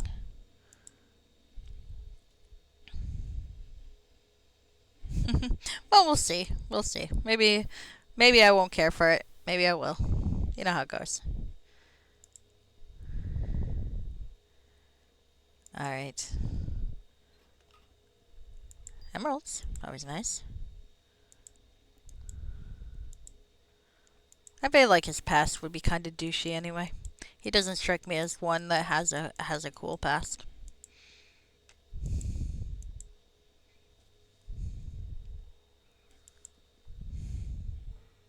But we'll see. Perhaps I'm wrong.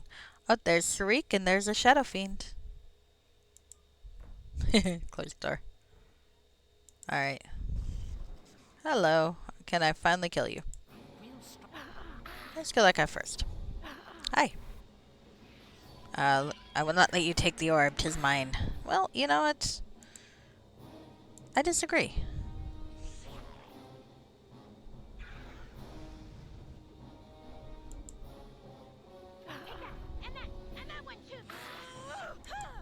Alright, let's get the fucking Shadow Fiend first. There we go. Let's get the other one now. Oh, hi. You know I've got point blank range and blind fighting, right? I'm just kind of pointing that out here.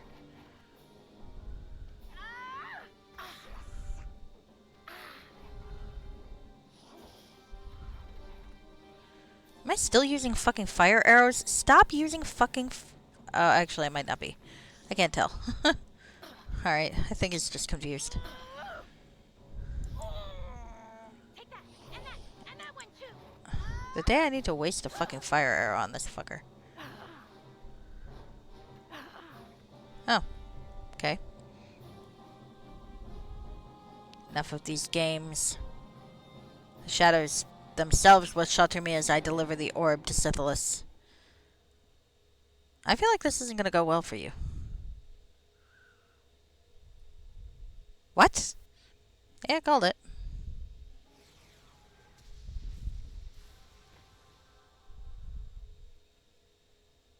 Better let me loot this shit. Oh, it's a lich! Hello! Oh, that makes me happy. Because I need some lich crap, don't I?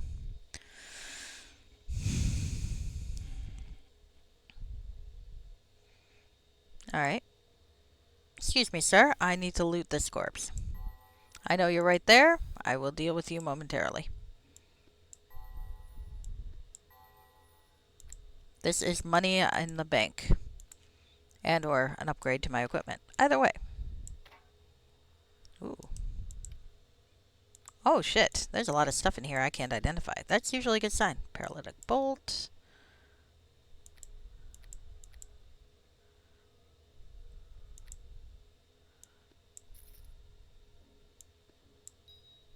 Ooh, stone skin's always useful. Alright. Let's see.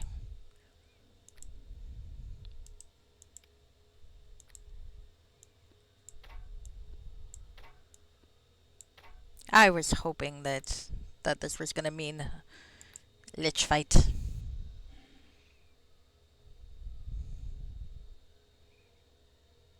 Actually, though, come to think about it, I like to imagine he's like, what the fuck?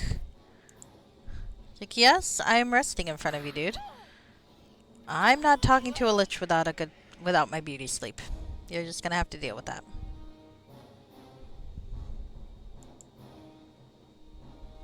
Okay, give me a sec. Alright.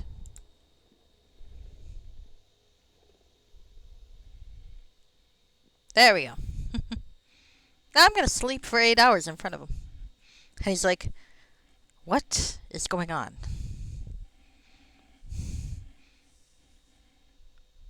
I'm a dick. Alright, so yes.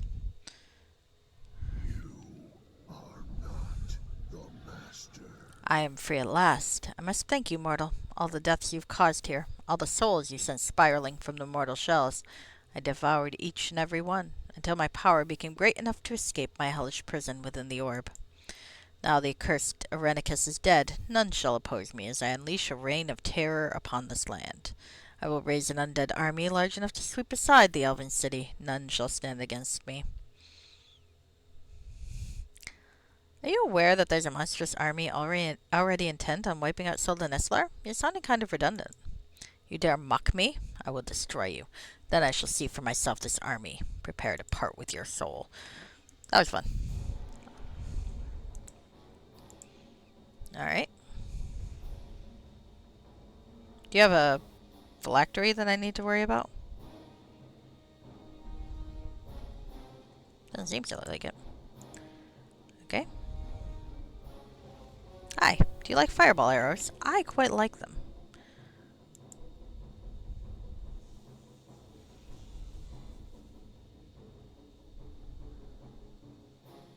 Let's have one of these. Not sure really what it does, but, you know, it's fun. It does that, apparently. Alright. Oh, shit. Okay. Well, now's the chance to switch to fireball arrows, or fire arrows, I guess. That's why I was keeping them aside, you fuckhead. Alright. The graphic is still a little confused. There we go. Damage reduction. It's alright. I can still kill you. It's fine. I'm not worried. See? You're doing fine. I am apparently shooting into the sky, but okay, there we go. Excuse me. Thank you. Lich dust. Cool shit. I did want a new staff of some kind. See what it does. Okay. Hi.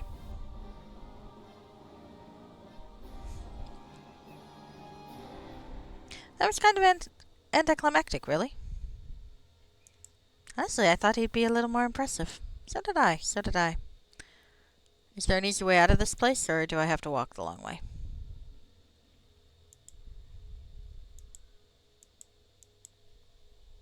Hey, Alina. I'm very afraid right now, for no real reason. Sorry, it'll wear off. I know. I'm not judging. Okay. Well. I admit, though, before this game, this module, I did not know Irenicus was an elf. I remember hearing his name, I just never realized John Irenicus was an elf. Because, I mean, John doesn't really strike me as a elf name. Maybe that's just me being judgmental. Alright. Is there a shortcut out of this tower? I guess I'll go the long way.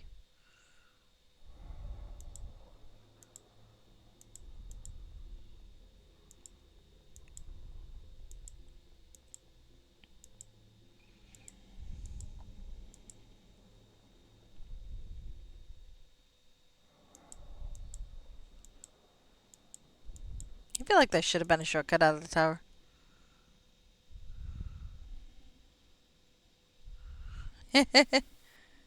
Perma-haste and still complaining? Well, yes, of course. I want to fucking teleport, damn it.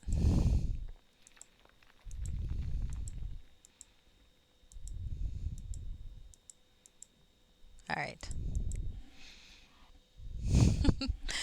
Alright, so I'm gonna see about selling all my shit and making the, lich thing and the, other shit. And the sword. Assuming I've got the, parts to do it. Where the hell am I? Oh, there I am. How the hell do I get out of here? Somewhere, eventually. Let's talk for a bit. Okay, no, more about you? Okay, that's enough talk. Fair enough. I think I liked how Darkness over Daggerford, I fucked it up, so I never really did get my character's full backstories. I still like to think my character was banging the gnome, though. Or getting banged by the gnome, whichever. Solely on account of that animation glitch that made it look like we'd merged into one being. Alright. So how the fuck... Alright, there's the Underland. Okay. So... not here. Wander, wander, wander, wander.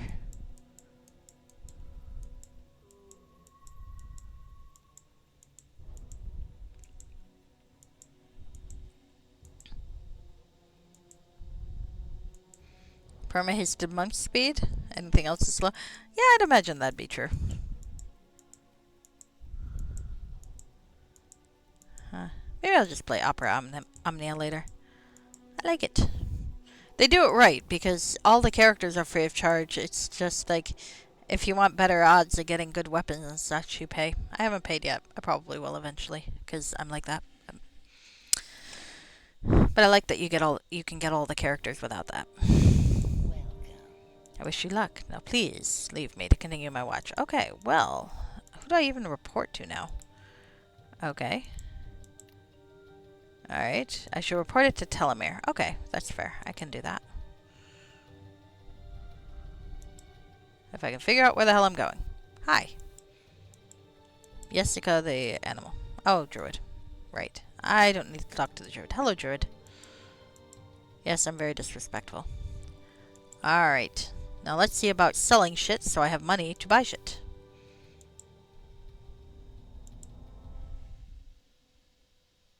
Indeed. Sold the Nestler. Why is every place in this game a fucking tongue twister? Sithalicians, which I finally got the hang of saying. Sold the Nestler. I have a lisp. These place names are fucking cruel.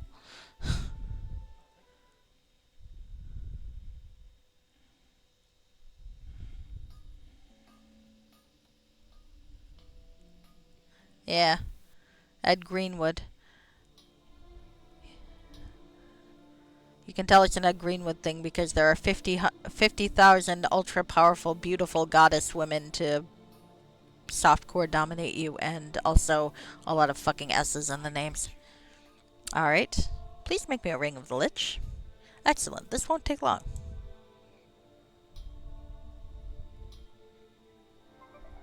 The ring is finished. The lingering essence of the Lich held within the dust will grant you great necromantic powers. Awesome. So what does that actually mean, pray tell? That's the Ring of Crimson. Ring of the Lich. Oh, hello. Wait, do I get like a 5th level spell even though I'm nowhere near that level? I'd imagine no, but... Oh, heck, I'll take the immunity to poison, to be honest. Ring of spell resistance. I mean, I'm going to keep that in case I need it, but... Okay. How does this work? Let's find out.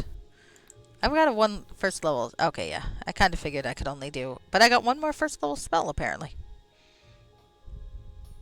Oh, wait. That's Ranger. Okay. Well, how about that? I got 1 more first level spell. Let's summon cannon fodder. There we go. I got a summon cannon fodder spell. Alright. Now, let's sell shit. Show me a regular inventory, please. Yes. Alright. So now it's time to see what I can sell and make enough money to buy a longsword plus 3, which is going to cost, I suspect, a lot. Alright. Well, maybe I'll buy the longsword plus 3 first. Oh, those are rapiers. Longsword plus 3. Oof. Yeah, I can't afford that yet. And I'm definitely not going to be able to afford the nifty thing to get from it without a little bit of help here. Okay. The belt of agility plus 2 I really don't want to get rid of, but I might have to. I'll put it there for now. Ring of Crimson I don't need. Just because I don't use it doesn't mean I don't want to get... or it does not mean I want to get rid of it. But I might have to. Okay, Ring of Fire Resistance. Get all the useful stuff here that I really don't want to get rid of, but probably will have to.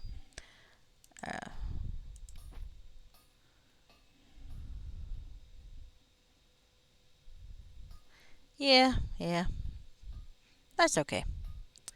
I still like it. On general principle. It's mine. Alright.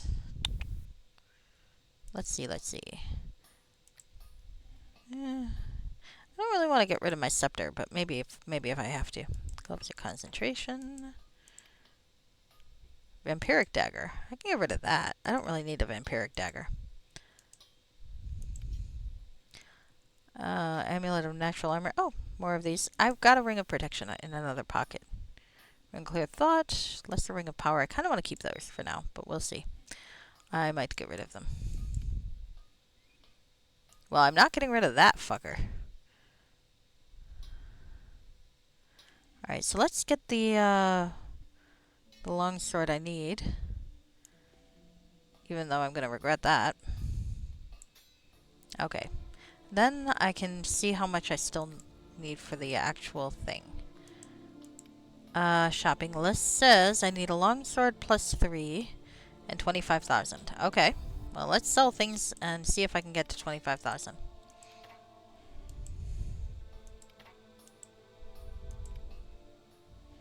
So what's this? Yeah, okay. Grey Robe of the Archmagi. That's cool. Can't wear it. Sells for decent. Alright, I'm kind of almost there already. Ah, Druid or Cleric with a similar ring can use the actual spell level. Nice.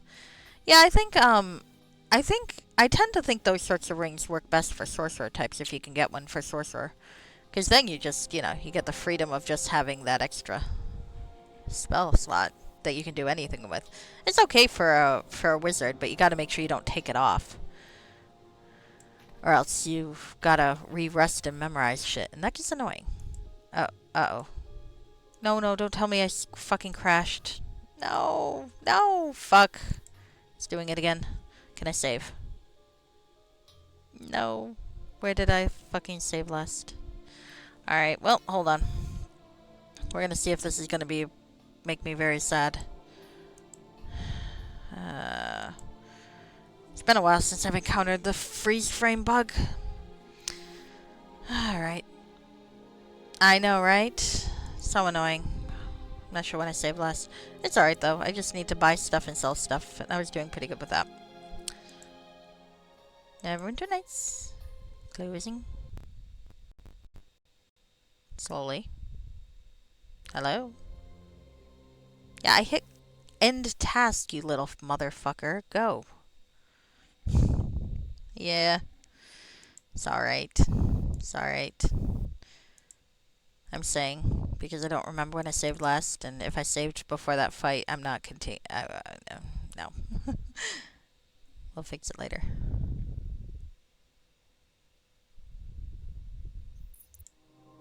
Alright. Well, it's not like the Lich was hard.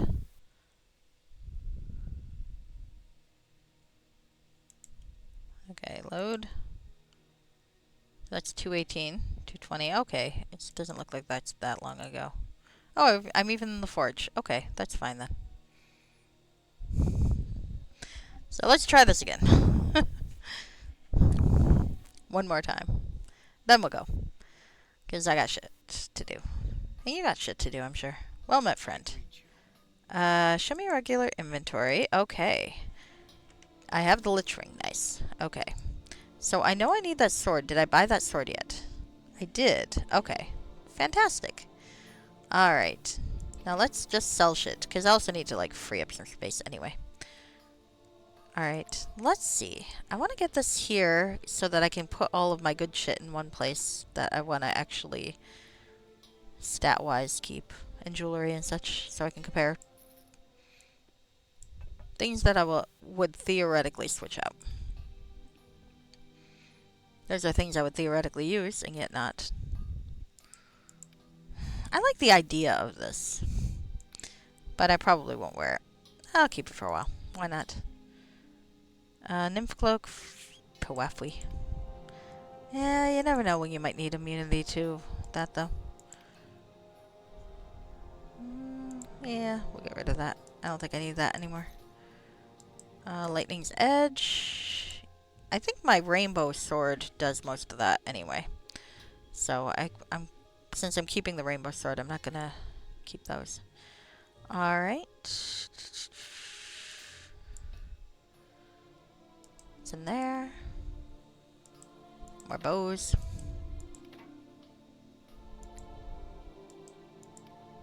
What's this? Ooh, Fists of Balance. Only usable on my monk, and I do not have used magical devices. An old legend tells of an order of monks who lived within a castle of ice submerged beneath a sea of fire, a symbol of balance and stability within a chaotic world. Though many have searched for this fabled contradiction, for the most part, only rumors have been recovered. Yet a few crazed adventurers have stumbled into this tavern or that tavern, clutching a pair of these gloves, keeping the legend from fading away, and the curious searching for the elusive order. I mean, those do look nice. I just can't use them. But that definitely takes me where I need to be, money-wise, so I am quite happy. Alright, let's see, what else do I have? What did I do with that gray robe? I thought I had it somewhere. Did I sell it already? I don't think I did. I don't need leather armor. I may have to go back and check where I put the fucking gray robe. This tower shield. It goes there. Come on, where'd it go? Not there. Not there. Not there. No. No. No. No. No. No. Maybe it disappeared on me. Nope.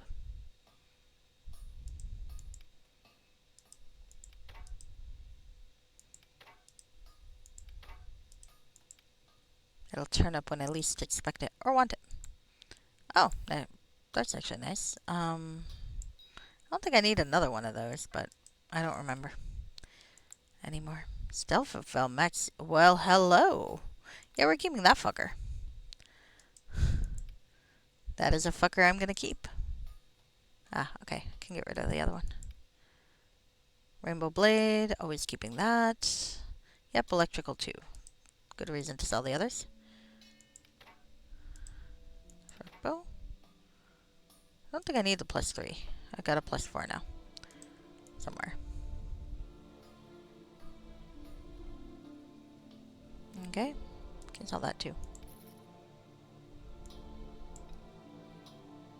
Alright.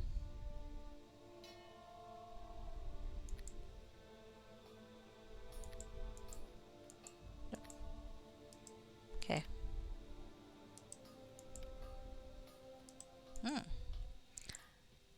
Arm Varax. That might be worth looking into. Nah. Crossbow. I'm an arcane archer with a crossbow. No. No, thank you. Alright, got another one of these. What about you? Oh. I do like that, but I got things of quickness and haste, so we're okay. Crimson Ring. So where did that robe go that I saved? And I shoved it somewhere. I'm going to turn up and find it later. It's going to be annoying. Or maybe somehow it disappeared on me. Always possible. No, stop that. Alright. Well, I think I've got enough to get what I need done, don't I? Oh, this one. Lesser Oath Bow. Now that's nice. This bow is one of several attempts to recreate the wondrous Elven Oath Bow, which stopped the rampage of Caltooth, the Aged, during the year of the Draco Rage, 1018 DR. Made by human hand and not as powerful as the original. That is nice, but I've got all my weapons focuses in longbow, so that's not gonna do. Okay. Well, I can't figure out where the fuck I put that rope, so I guess I'm gonna have to give up on it for now. It'll turn up and I'll be like, fucking damn it. That's how it always works.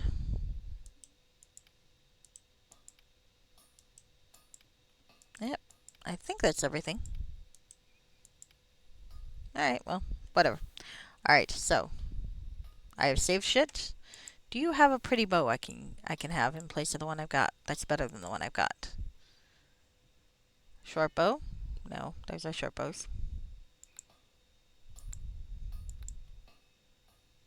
Long bows. Composite, long arm. How does that compare? No. No, definitely no. Longbow, longbow, longbow.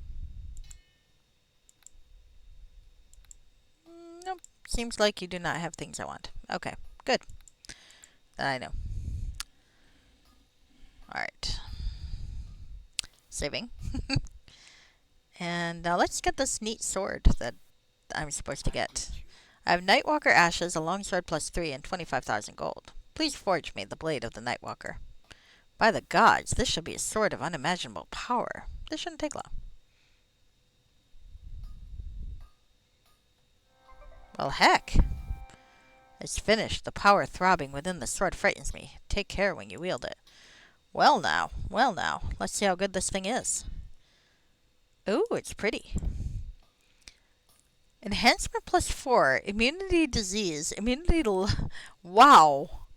This terrible sword has had the ashes of a destroyed Nightwalker beaten into the steel itself. It hums with a malign hunger for life. Not sure if I'm pronouncing that right.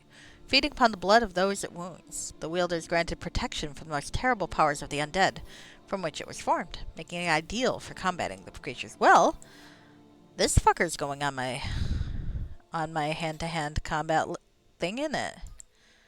Well, now. Yeah, Purefire's not that interesting anymore. Hey, do you have a good short sword I can buy? Probably. Depends on how much I want to spend on a short sword, though.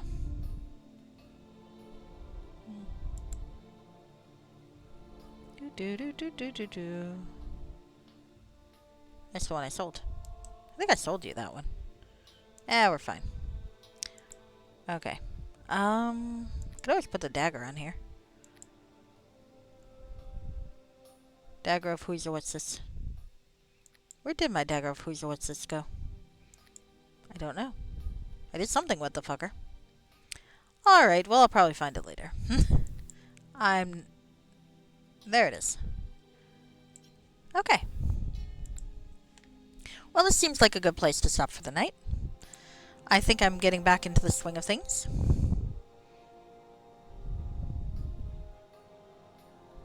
Yeah, good. Maybe I'll do this one.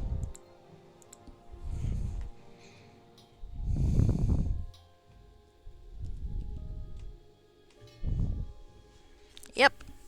W. Now I get to figure out who I'm gonna raid. If anyone's got any preferences or suggestions, I'm always open to meeting new people. Otherwise...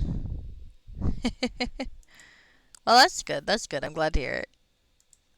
Otherwise, I guess I'll go find somebody. And then I gotta go see about editing my video later to cut out that one part.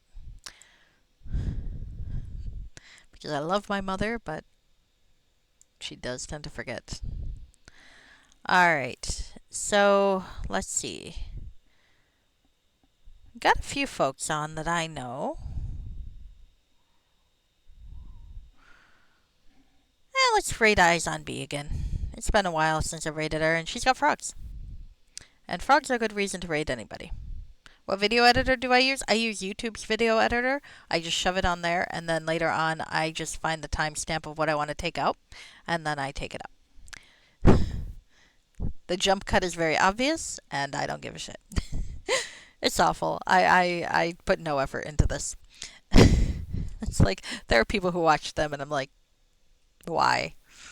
You're welcome to, of course. I'm glad to have folks watch me play games, but yeah, it's kind of like, why? So anyway, let's go annoy Eyes on B. She has frogs. Maybe if we ask nicely, she'll show us her frogs.